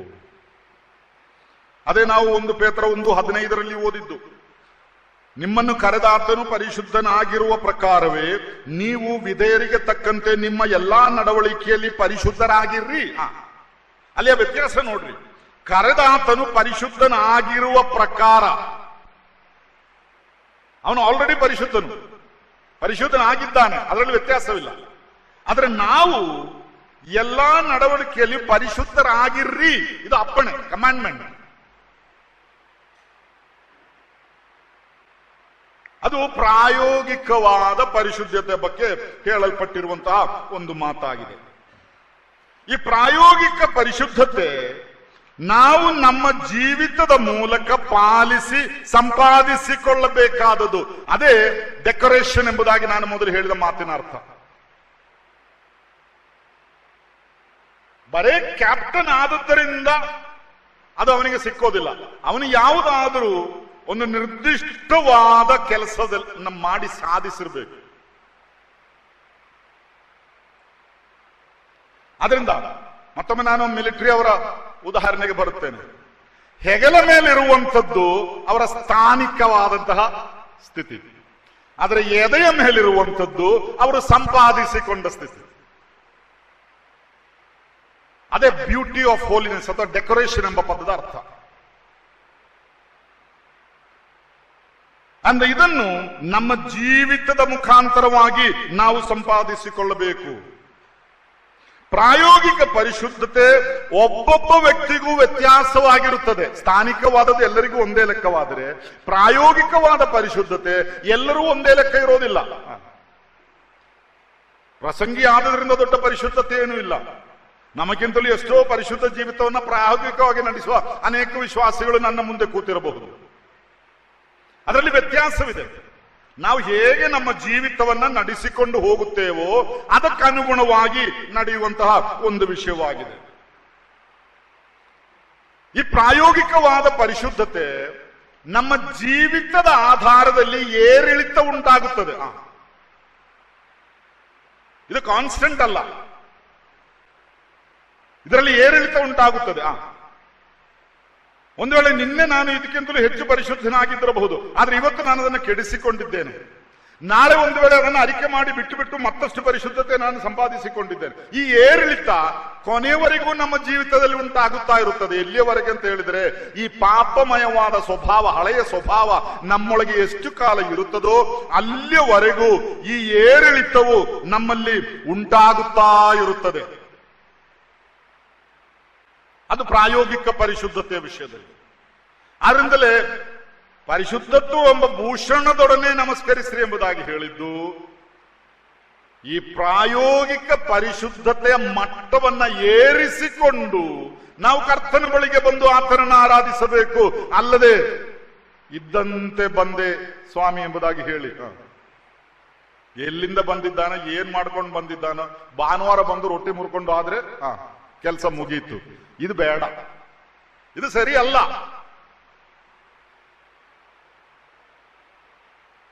ನಾವು ನಮ್ಮನ್ನೇ ಪರೀಕ್ಷಿಸಿಕೊಂಡು ಆ ಪ್ರಾಯೋಗಿಕವಾದ ಪರಿಶುದ್ಧತೆಯ ಆ ಮಟ್ಟವನ್ನು ಏರಿಸಿಕೊಂಡು ಬರಬೇಕು. ಅದ್ರ ಬಗ್ಗೆ ನಾನು ಮುಂದೆ ಹೇಳ್ತೇನೆ, ವಾಕ್ಯದಲ್ಲಿದೆ ಅದು. ಇನ್ನು ಪ್ರಾಯೋಗಿಕ ಪರಿಶುದ್ಧತೆ ಅದು ನಷ್ಟವಾಗಿ ಹೋಗುವ ಸಾಧ್ಯತೆಗಳು ಇದೆ. ಪ್ರಾಯೋಗಿಕ ಪರಿಶುದ್ಧತೆ ಪಶ್ಚಾತ್ತಾಪ ಪಟ್ಟು ಪುನಃಸ್ಥಾಪಿಸಬಹುದಾಗಿದೆ. ಇದು ದೇವರು ನಮಗೆ ಕೊಟ್ಟಿರುವಂತಹ ಒಂದು ದೊಡ್ಡ ಅನುಕೂಲ. ನಮ್ಮ ಜೀವಿತದಲ್ಲಿ ಒಂದು ವೇಳೆ ಕರ್ತನೆ ಪರಿಶುದ್ಧತೆಯನ್ನು ಕಾಪಾಡಿಕೊಳ್ಳುವುದಕ್ಕೆ ನಾನು ವಿಫಲನಾಗಿದ್ದೇನೆ, ನನ್ನಿಂದ ಸಾಧ್ಯವಾಗಲಿಲ್ಲ, ನಾನು ಸೋತು ಹೋಗಿದ್ದೇನೆ ಎಂಬಂತಹ ಒಂದು ಅನಿಸಿಕೆ ಉಂಟಾದರೆ ಪಶ್ಚಾತ್ತಾಪ ಪಟ್ಟು ಅದನ್ನ ಪುನಃಸ್ಥಾಪಿಸಿಕೊಳ್ಳುವುದಕ್ಕೆ ದೇವರು ನಮಗೆ ಒಂದು ಅವಕಾಶ ಕೊಡುತ್ತಾನೆ. ಆದುದರಿಂದಲೇ ಈ YMF ನ ಈ ವರ್ಷದ ಈ ಕೊನೆಯ ಕೂಟದಲ್ಲಿಯೂ ನಾನು ಹೇಳುವುದಕ್ಕೆ ಇಷ್ಟಪಡುವಂತಹ ಒಂದು ವಿಷಯ, ನಾವು ನಮ್ಮ ಜೀವಿತವನ್ನ ಮತ್ತೊಮ್ಮೆ ಪರೀಕ್ಷಿಸಿ ಪರಿಶೋಧಿಸಿ ಪಶ್ಚಾತ್ತಾಪ ಪಟ್ಟು ನಮ್ಮ ಆರಾಧನಾ ಜೀವಿತವನ್ನ ಇನ್ನಷ್ಟು ಉನ್ನತ ಮಟ್ಟಕ್ಕೆ ಏರಿಸುವುದಕ್ಕೆ ಈ ಒಂದು ದಿವಸದ ಕೂಟ ನಮಗೆ ಸಹಾಯ ಮಾಡಲಿ. ಅಲ್ಲದೆ ಒಂದಷ್ಟು ವಾಕ್ಯ ಕೇಳಿಕೊಂಡು ತಿಳ್ಕೊಂಡು ಹೋಗಿದ್ದೇವೆ, ಅದರಿಂದ ಪ್ರಯೋಜನವಿಲ್ಲ. ಆರಾಧನೆ ವಿಷಯವಾಗಿ ಎರಡು ದೃಷ್ಟಿಕೋನಗಳನ್ನು ನಾವು ನೋಡುತ್ತೇವೆ. ಪರಿಶುದ್ಧತೆಯೊಂದಿಗೆ ಆರಾಧಿಸಬೇಕು ಎಂಬಂಥದ್ದೇ ನಮ್ಮ ವಿಷಯ. ನಾನು ಹೇಳಿದೆ ಪರಿಶುದ್ಧತೆ ಮತ್ತು ಆರಾಧನೆ. ಪರಿಶುದ್ಧತೆ ಬಗ್ಗೆ ನಾವು ಕೆಲವು ಅಂಶಗಳನ್ನು ನೋಡುತ್ತಾ ಬಂದಿದ್ದೇವೆ. ಇನ್ನು ಆರಾಧನೆ ವಿಷಯದಲ್ಲಿರುವಂತಹ ಎರಡು ದೃಷ್ಟಿಕೋನಗಳು. ಒಂದು, ನಮ್ಮ ಜೀವಿತವೇ ಆರಾಧನೆಯಾಗಿ ತೀರಬೇಕು. Life becoming a worship. ಇದನ್ನು ನಾನು ಸ್ವಲ್ಪ ಒತ್ತಡ ಹಾಕಿ ಹೇಳೋದಕ್ಕೆ ಇಷ್ಟಪಡುತ್ತೇನೆ. ಯಾಕಂದ್ರೆ ವಿಶೇಷವಾಗಿ ಬ್ರದರನ್ ಸಭೆಯಲ್ಲಿರುವವರಿಗೊಂದು ಅನಿಸಿಕೆ ಇದೆ, ಭಾನುವಾರ ಮಾತ್ರ ಆರಾಧನೆ ಎಂಬುದಾಗಿ. ಅದು 2 ತಾಸು, 10 ಗಂಟೆಯಿಂದ 12 ಗಂಟೆವರೆಗೆ. ಅದರ ಮೊದಲು ಇಲ್ಲ, ಆಮೇಲೂ ಇಲ್ಲ. ಇನ್ನು ಅದನ್ನು ನಾವು ಚುಟುಕುಗೊಳಿಸಿದ್ದೇವೆ. ಈ ರೊಟ್ಟಿ ಮುರಿಯೋದು ಮಾತ್ರ ಆರಾಧನೆ ಎಂಬುದಾಗಿ. ಕೂಟಕ್ಕೆ ಬಂದಿದ್ದಾನೆ, ಯಾವುದೋ ಕಾರಣದಿಂದ ರೊಟ್ಟಿ ಮುರಿಯಲಿಲ್ಲ, ಹೋದ ಮೇಲೆ ನೀವು ಇವತ್ತು ಆರಾಧನೆಯಲ್ಲಿ ಪಾಲ್ ತಗೊಳ್ಳಿಲ್ವಾ? ಆರಾಧನೆ ಎಂಬುದು ಇನ್ನೂ ಸ್ವಲ್ಪ ಸಣ್ಣದಾಯ್ತು, ಒಂದು ರೊಟ್ಟಿಗೆ ಮಾತ್ರ ಸೀಮಿತವಾಗಿದೆ. ಹಾಗಲ್ಲ ದೇವರ ವಾಕ್ಯ ಕಲಿಸುವಂಥದ್ದು. ಭಾನುವಾರವೂ ನಾವು ಆರಾಧಿಸುತ್ತೇವೆ, ಅದು ಬೇರೆ ವಿಷಯ, ನಾನು ಅದನ್ನು ಹೇಳ್ತೇನೆ. ಆದ್ರೆ ದೇವರ ವಾಕ್ಯ ಹೊಸ ಒಡಂಬಡಿಕೆಯಲ್ಲಿರುವ ವಿಶ್ವಾಸಿಗಳಿಗೆ ಬೋಧಿಸುವಂತಹ ಒಂದು ವಿಷಯ, ನಮ್ಮ ಜೀವಿತವೇ ಒಂದು ಆರಾಧನೆಯಾಗಿ ತೀರಬೇಕು. Our life should be a worship. ಆ ಆರಾಧನಾ ಮನೋಭಾವದಿಂದಲೇ ಯಾವಾಗಲೂ ನಾವು ನಡೆಯುವರಾಗಿರಬೇಕು. ರೋಮಾಪುರದವರಿಗೆ ಬರೆದ ಪತ್ರಿಕೆ 12ನೇ ಅಧ್ಯಾಯದ 1ನೇ ವಾಕ್ಯವನ್ನು ಓದಿಕೊಳ್ಳುತ್ತೇನೆ. ರೋಮಾಪುರದವರಿಗೆ ಬರೆದ ಪತ್ರಿಕೆ 12ನೇ ಅಧ್ಯಾಯದ 1ನೇ ವಾಕ್ಯ. ನೀವು ನಿಮ್ಮ ನಿಮ್ಮ ದೇಹಗಳನ್ನು ದೇವರಿಗೆ ಮೀಸಲಾಗಿಯೂ ಮೆಚ್ಚುಗೆಯಾಗಿಯೂ ಇರುವ ಸಜೀವ ಯಜ್ಞವಾಗಿ ಅರ್ಪಿಸಿರಿ. ಇದೇ ನಿಮ್ಮ ವಿವೇಕಪೂರ್ವಕವಾದ ಆರಾಧನೆಯು. ನಿಮ್ಮ ವಿವೇಕಪೂರ್ವವಾದ ಆರಾಧನೆ ಯಾವುದು? ನಿಮ್ಮ ನಿಮ್ಮ ದೇಹಗಳನ್ನು ದೇವರಿಗೆ ಮೀಸಲಾಗಿಯೂ ಮೆಚ್ಚುಗೆಯಾಗಿಯೂ ಇರುವ ಸಜೀವ ಯಜ್ಞವಾಗಿ ಅರ್ಪಿಸಿರಿ. ದೇವರಿಗೆ ಮೀಸಲಾಗಿಡುವುದು ಅಂತ ಹೇಳಿದ್ರೆ ದೇವರಿಗಲ್ಲದೆ ಬೇರೆ ಯಾರಿಗೂ ಇದನ್ನು ಮುಟ್ಲಿಕ್ಕೆ ಅಧಿಕಾರ ಇರಬಾರದು. ಅದೇ ಮೀಸಲಾಗಿಡು, ಕಾನ್ಸಂಕ್ರೇಷನ್ ಎಂಬ ಪದದ ಅರ್ಥ.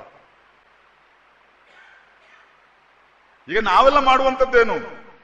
ಸೋಮವಾರದಿಂದ ಶನಿವಾರದವರೆಗೆ ಯಾರು ಬೇಕಾದ್ರೂ ಏನ್ ಬೇಕಾದ್ರೂ ಈ ದೇಹವನ್ನ ಏನ್ ಬೇಕಾದ್ರೂ ಮಾಡ್ಕೊಳ್ಳಿ, ತೊಂದರೆ ಇಲ್ಲ.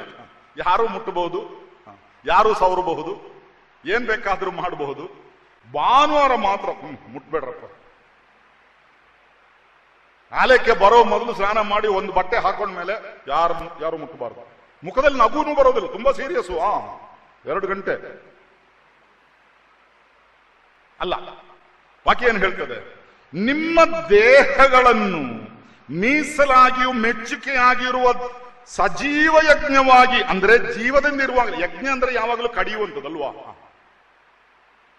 ಈ ಸಜೀವ ಯಜ್ಞದ ಅರ್ಥವೇನು? ಒಮ್ಮೆ ಯಜ್ಞವೇದಿ ಮೇಲೆ ಹಾಕಿ ಕಟ್ ಮಾಡಿದ್ರೆ ಮುಗೀತು, ಅಲ್ಲಿಗೆ ಎಲ್ಲ ಮುಗೀತು. ಆದ್ರೆ ನಮ್ಗೆ ಹಾಗಲ್ಲ, ಜೀವಿಸಿಕೊಂಡೇ ನಾವು ಯಜ್ಞವಾಗ್ತಾ ಇರಬೇಕು. ಅದು ಸ್ವಲ್ಪ ಕಷ್ಟ. ಈ ಕ್ಯಾಪಿಟಲ್ ಪನಿಷ್ಮೆಂಟ್ ತುಂಬಾ ಸುಲಭ. ಇಲ್ಲಿ ಹಾಗಾದ್ರೆ ಇದರ ಅರ್ಥವೇನು? ನಮ್ಮ ಜೀವಿತ ಯಥಾರ್ಥವಾಗಿ ಒಂದು ಆರಾಧನೆಯಾಗಿ ತೀರಬೇಕು. ಆ ದೇವರು ಅದನ್ನು ಮೆಚ್ಚುವವನಾಗಿದ್ದಾನೆ, ಅದನ್ನು ಆತನು ವೀಕ್ಷಿಸುವವನಾಗಿದ್ದಾನೆ, ಅದನ್ನು ಆತನು ನೋಡುವವನಾಗಿದ್ದಾನೆ. ಆರಾಧನೆ ಎಂಬಂಥದ್ದು ನಮ್ಮ ಆತ್ಮದ ಭಾಗವಾಗಿರುವುದರಿಂದ ಸದಾ ಆರಾಧನಾ ಮನೋಭಾವದಿಂದ ನಾವು ಜೀವಿಸುವವರಾಗಿರಬೇಕು. ಭಾನುವಾರ ಮಾತ್ರವಲ್ಲ, ಈಗಲೂ ಇಲ್ಲಿ ಕೂತಿರುವಾಗಲೂ.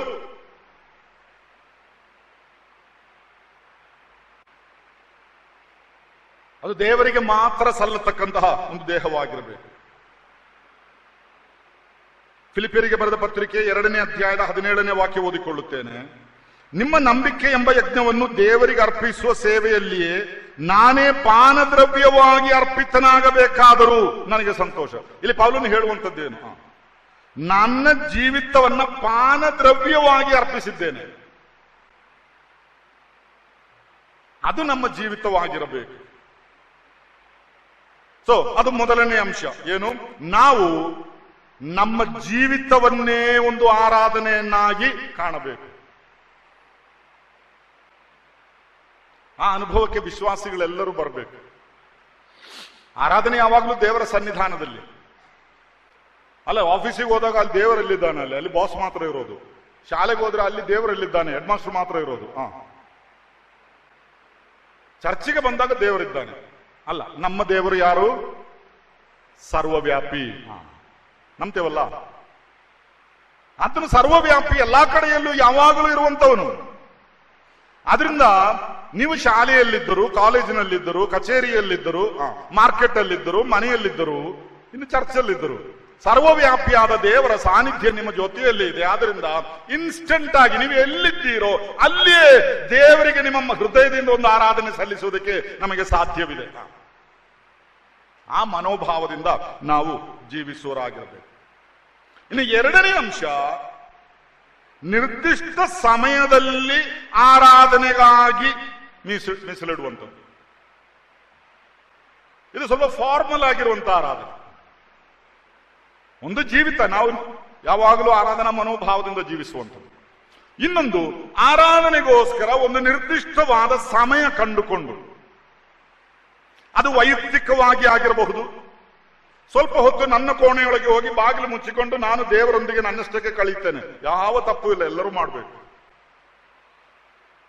ಕುಟುಂಬವಾಗಿ ಇವತ್ತು ಟೈಮ್ ಇಲ್ಲ ಇದಕ್ಕೆಲ್ಲ ಅಲ್ವಾ? ಎಲ್ಲರೂ ಬಿಸಿ. ಮಗಳು ಒಂದು ಕಡೆ ಹೋಗ್ತಾನೆ, ಮಗನ ಇನ್ನೊಂದು ಕಡೆ ಹೋಗ್ತಾನೆ, ಗಂಡ ಬೇರೊಂದು ಕಡೆ ಹೋಗ್ತಾನೆ, ಒಟ್ಟಿಗೆ ಕೂತ್ಕೊಂಡು ಒಂದು ಹೊತ್ತು ಊಟ ಮಾಡ್ಲಿಕ್ಕೂ ಇವತ್ತಿನ ಜೀವನ ಶೈಲಿ ಹಾಗೆ ಆಗಿ ಹೋಗಿದೆ. ನಾನು ಕೆಲವು ವರ್ಷಗಳ ಹಿಂದೆ ರೈಲಿನಲ್ಲಿ ಪ್ರಯಾಣ ಮಾಡುವಾಗ, ಆ ರೈಲಿನಲ್ಲಿ ಅದರ ಒಂದು ಬದಿಯಲ್ಲಿ ಕೆಲವು ಯವನಸ್ಥರು ವಿದ್ಯಾರ್ಥಿಗಳಂತ ಕಾಣ್ತಾರೆ, ಮಂಗಳೂರಿಂದ ಕೇರಳ ಕಡೆಗೆ ಹೋಗುವವರು. ಇವರೊಂದು 10-20 ಜನ ಕೂತ್ಕೊಂಡಿದ್ದಾರೆ. ಇವರೆಲ್ಲ ದೊಡ್ಡ ಶಬ್ದ ಮಾಡ್ತಾ ಇದ್ದಾರೆ, ಇವರು ಚಪ್ಪಾಳೆ ತರ್ತಾ ಇದ್ದಾರೆ, ಹಾಡು ಆಡ್ತಾ ಇದ್ದಾರೆ, ಎಲ್ಲ ಕ್ರಿಶ್ಚಿಯನ್ ಸಾಂಗ್ಸ್. ಕೆಲವ್ರಿಗೆಲ್ಲ ಇರಿಟೇಟ್ ಆಯ್ತು ಈ ಶಬ್ದ ಕೇಳಿದಾಗ. ಅದು ಈಚೆ ಕೂತವ್ರು ಯಾರೋ ಕೇಳಿದ್ರು, ಯಾರಪ್ಪ ಅವ್ರಿಗೆ ಶಬ್ದ ಮಾಡ್ತಾರೆ ಎಂಬುದಾಗ ಒಬ್ಬ ಕೊಟ್ಟ ಉತ್ತರ, ಅದು ಹಳೆಯ ಕಾಲದಲ್ಲಿ ನಮ್ಮ ಊರಲ್ಲಿ ಈ ಬೆಳಿಗ್ಗೆ ಮತ್ತೆ ಸಾಯಂಕಾಲ ಚಪ್ಪಾಳೆ ತಟ್ಕೊಂಡು ಹಾಡಾಡಿ ಪ್ರಾರ್ಥನೆ ಮಾಡ್ತಾ ಇದ್ರಲ್ಲ ಒಂದು ಗುಂಪು, ಅವರ ಪೈಕಿ ಅವರು ಇರಬೇಕು ಎಂಬುದಾಗಿ. ಹಳೆಯ ಕಾಲದಲ್ಲಿ, ಈಗಿನ ಕಾಲದಲ್ಲಿ ಇಲ್ಲ, ಅದು ಕಾಣೋದಿಲ್ಲ ಬಿಡಿ. ಅಪ್ಪ ಅಮ್ಮ ಮಕ್ಕಳು ಒಟ್ಟಿಗೆ ಸೇರಿಕೊಂಡು ಕುಟುಂಬವಾಗಿ ಕೂತುಕೊಂಡು ಆ ಕುಟುಂಬ ಪ್ರಾರ್ಥನೆಯ ಸಮಯದಲ್ಲಿ ದೇವರಿಗೆ ಸ್ವಲ್ಪ ಘನತೆ ಸಲ್ಲಿಸುವಂಥದ್ದು, ಅಯ್ಯೋ ಆ ಒಂದು ಭಾಗ್ಯ. ಪಾಪ ಈಗಿನ ಮಕ್ಕಳಿಗೆ ಹೇಳಿದ್ರೆ ಅರ್ಥ, ಹಂಗೂ ಇತ್ತ ಒಂದು ಕಾಲ ಇತ್ರಿ, ನಾವೆಲ್ಲ ಹಾಗೆ ಬೆಳ್ಕೊಂಡು ಬಂದವರು. ಇತ್ತೀಚೆಗೆ ಯಾರು ಹೇಳಿದ್ರು, ಬ್ರದರ್ ಈ ತಲೆಮಾರಿನೊಂದಿಗೆ ಅದು ಮುಗೀತದೆ ಎಂಬುದಾಗಿ. ಅದೇ ದೊಡ್ಡ ದುಃಖ ನಮಗೆ. ಕುಟುಂಬವಾಗಿ ತಂದೆ ತಾಯಿ ಮಕ್ಕಳು ನಿಮಗೆ ಯಾವ ಕೆಲಸವಿದ್ದರೂ ಒಂದು ಸ್ವಲ್ಪ ಸಮಯವಾದರೂ ಒಟ್ಟಿಗೆ ಕೂತುಕೊಂಡು ವಾಕ್ಯವನ್ನು ಧ್ಯಾನಿಸಿ 1-2 ಹಾಡುಗಳನ್ನು ಹಾಡಿ ಪ್ರಾರ್ಥನೆ ಮಾಡಿ ಕರ್ತನಿಗೆ ಸ್ತೋತ್ರ ಸಲ್ಲಿಸುವ ಆ ಒಂದು ಅನುಭವ, ಅದು ಕ್ರೈಸ್ತ ಕುಟುಂಬಗಳಲ್ಲಿ ಪುನಃಸ್ಥಾಪಿಸಲ್ಪಡಬೇಕು. ಇನ್ನು ಮಕ್ಕಳು ಮದುವೆ ಆಗಿ ಅವರು ಬೇರೆ ಕುಟುಂಬವಾಗಿ ಹೋದ್ರೆ ಅವರು ಹೋಗ್ಲಿ, ಪರವಾಗಿಲ್ಲ, ಜೊತೆಯಲ್ಲಿ ಇರುವವರಾದ್ರು. ಮಕ್ಕಳೆಲ್ಲ ಮದುವೆ ಆಗಿ ಅವರಷ್ಟಕ್ಕೆ ಹೋದ್ಮೇಲೆ ಮತ್ತೆ ನಾವೇನು ಅವರನ್ನ ಕಟ್ಟಿ ಹಾಕ್ಲಿಕ್ಕೆ ಆಗ್ತದೆ? ಅದಾಗುದಿಲ್ಲ. ಇದು ಬಹಳ ಪ್ರಾಮುಖ್ಯವಾದಂತಹ ವಿಷಯ. ಹಾಗೆ ಸಭೆಯಾಗಿ ನಾವು ಕೂಡಿ ಬಂದು ದೇವರನ್ನು ಆರಾಧಿಸಬೇಕು. ಸಭೆಯಾಗಿ ಕೂಡಿ ಬಂದಾಗಲೂ ಅದರಲ್ಲಿ ಆರಾಧನೆ ಇದೆ. ರೊಟ್ಟಿ ಮುರಿಯೋಗ ಮಾತ್ರವಲ್ಲ, ಎಲ್ಲಾ ಸಭಾ ಕೂಡಿ ಬರೋಣಗಳಲ್ಲಿಯೂ ನಾವು ವೈಮಿಷಣ ಕೂಟಕ್ಕೋಸ್ಕರ ಕೂಡಿ ಬರುವಾಗ ಮೊದಲು ಒಂದು ಅರ್ಧ ಗಂಟೆ ಆರಾಧನೆ ಮತ್ತು ಸ್ತೋತ್ರ ಎಂಬುದಾಗಿ ಸ್ವಲ್ಪ ಸಮಯವನ್ನ ನಾವು ವ್ಯಯಿಸುತ್ತೇವೆ. ಆರಾಧನೆ ಎಂಬ ಪದವನ್ನ ಯಥಾರ್ಥ ಅರ್ಥದಲ್ಲಿ ನಾವು ತಿಳ್ಕೊಳ್ಬೇಕು. ಕನ್ಫ್ಯೂಸ್ ಆಗುವಂತ ಎಲ್ಲ ಚಾನ್ಸ್ಗಳು ಇದೆ. ಆದ್ರೆ ನಮ್ಮ ಎಲ್ಲ ಕೂಡಿ ಬರೋಣಗಳಲ್ಲಿ, ವಿಶೇಷವಾಗಿ ಭಾನುವಾರ ಸಭೆಯಾಗಿ ನಾವು ಕೂಡಿ ಬರುವಾಗ ಅಲ್ಲಿಯೂ ಆರಾಧನೆ. ಕೊರಿಂಥದವರಿಗೆ ಬರೆದ 1ನೇ ಪತ್ರಿಕೆಯ 14ನೇ ಅಧ್ಯಾಯದ 26ನೇ ವಾಕ್ಯದಲ್ಲಿ ಪೌಲನು ಹೇಳುವಂಥದ್ದು, ಹಾಗಾದರೇನು ಸಹೋದರರೇ, ನೀವು ಕೂಡಿ ಬಂದಿರುವಾಗ ಒಬ್ಬನು ಹಾಡುವುದು, ಒಬ್ಬನು ಉಪದೇಶ ಮಾಡುವುದು, ಒಬ್ಬನು ತನಗೆ ಪ್ರಕಟವಾದದ್ದನ್ನು ತಿಳಿಸುವುದು, ಒಬ್ಬನು ವಾಣಿಯನ್ನಾಡುವುದು, ಒಬ್ಬನು ಅದರ ಅರ್ಥವನ್ನು ಹೇಳುವುದು ಉಂಟಷ್ಟೇ. ನೀವು ಏನು ನಡೆಸಿದರೂ ಭಕ್ತಿ ವೃದ್ಧಿಗಾಗಿಯೇ ನಡೆಸಿರಿ. ಇದು ವ್ಯಕ್ತವಾಗಿ ವಾಕ್ಯ ನಮಗೆ ತೋರಿಸಿಕೊಡುವಂತಹ ವಿಷಯ. ಸಭೆಯಾಗಿ ಕೂಡಿ ಬರುವಾಗ ನಾವು ಮಾಡಬೇಕಾದ ಅನೇಕ ವಿಷಯಗಳು. ಹಾಗಾದ್ರೆ ಈ ಆರಾಧನೆ ಎಂಬಂಥದ್ದು ಬರೇ ಭಾನುವಾರಕ್ಕೆ ಮಾತ್ರ ಸೀಮಿತವಾಗಿರಬಾರದು. ನಿಮ್ಮ ಕಚೇರಿಗಳಲ್ಲಿ, ನಿಮ್ಮ ಆಫೀಸ್ಗಳಲ್ಲಿ ನೀವು ಕೆಲಸ ಮಾಡುತ್ತಿರುವಾಗಲೂ ನಿಮ್ಮ ಹೃದಯ ಆ ದೇವರಿಗೆ ಕೃತಜ್ಞತೆ ಸಲ್ಲಿಸುತ್ತಾ ಇರುವಂತದ್ದಾಗಿರಬೇಕು. ಆದುದರಿಂದಲೇ ನೀವು ಇತರರಿಗಿಂತಲೂ ವ್ಯತ್ಯಸ್ತರಾಗಿರುತ್ತೀರಿ. ಈಗ ನಮಗೆ ಬೇರೆಯವರ ಮುಂದೆ ಸ್ವಾರ್ಥ ಹೇಳುವಂಥದ್ದು ಕಷ್ಟ ಬಿಡಿ. ಹೇಳಿದ ಕೂಡಲೇ ಹಿಡ್ಕೊಂಡ್ಬಿಡ್ತಾರೆ, ಇವರು ನನ್ನ ಮತಾಂತರ ಮಾಡಿದರು ಎಂಬುದಾಗಿ. ಅಂತ ಕಾಲ ಬಂದಿದೆ. ಏನ್ ಮಾಡೋದು? ದೇವರೇ ನಮ್ಮನ್ನು ಬಿಡಿಸಲಿ. ಆದ್ರೆ ನನ್ನ ದೇವರಿಗೆ ಸ್ತೋತ್ರ ಎಂಬುದಾಗಿ ಹೇಳಿದ್ರು, ಅದರ ಮೇಲೂ ಮುಗಿ ಬೀಳುವವರಿದ್ದಾರೆ. ಮೊನ್ನೆ ನಡೀತಲ್ಲ ವಿಮೆನ್ಸ್ ವರ್ಲ್ಡ್ ಕಪ್ ಅಲ್ಲಿ ಜೆಮಿಮಾ ರೋಡ್ರಿಗಸ್, ನೀವು ಸೋಷಿಯಲ್ ಮೀಡಿಯಾ ಫಾಲೋ ಮಾಡಿದ್ರೆ ಎಷ್ಟು ವಿರುದ್ಧವಾದ ಟೀಕೆಗಳದರಲ್ಲಿ ಬಂದಿದೆ. ಅವಳು ಒಂದೇ ಮಾತು ಹೇಳಿದ್ದು, ಐ ಥ್ಯಾಂಕ್ ಮೈ ಜೀಸಸ್. ಅಷ್ಟು ಹಕ್ಕಿಲ್ಲವಾ? ಯಾರೋ ಒಬ್ರು ಕೇಳಿದ್ದು, ಏಸುಗೆ ಕ್ರಿಕೆಟ್ ಗೊತ್ತಾ ಎಂಬುದಾಗಿ. ಅವನಿಗೆ ಏಸು ಯಾರಂತ ಗೊತ್ತಿಲ್ಲ, ಅದರಿಂದ ಅಂತ ಪ್ರಶ್ನೆ ಕೇಳೋದು.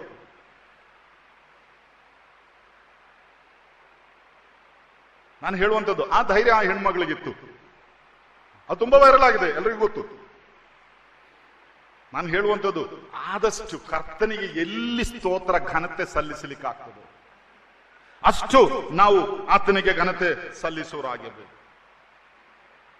ನಮ್ಮ ವೈಯಕ್ತಿಕ ಆರಾಧನಾ ಸಮಯದಲ್ಲಿ ನಮ್ಮಲ್ಲಿರುವ ಪಾಪಗಳನ್ನು ಅರಿಕೆ ಮಾಡುವ ಅಭ್ಯಾಸ ನಮಗಿದೆಯೋ? ಅಲ್ಲ, ಎಲ್ಲವನ್ನು ಮುಚ್ಚಿಕೊಂಡು ಬಂದು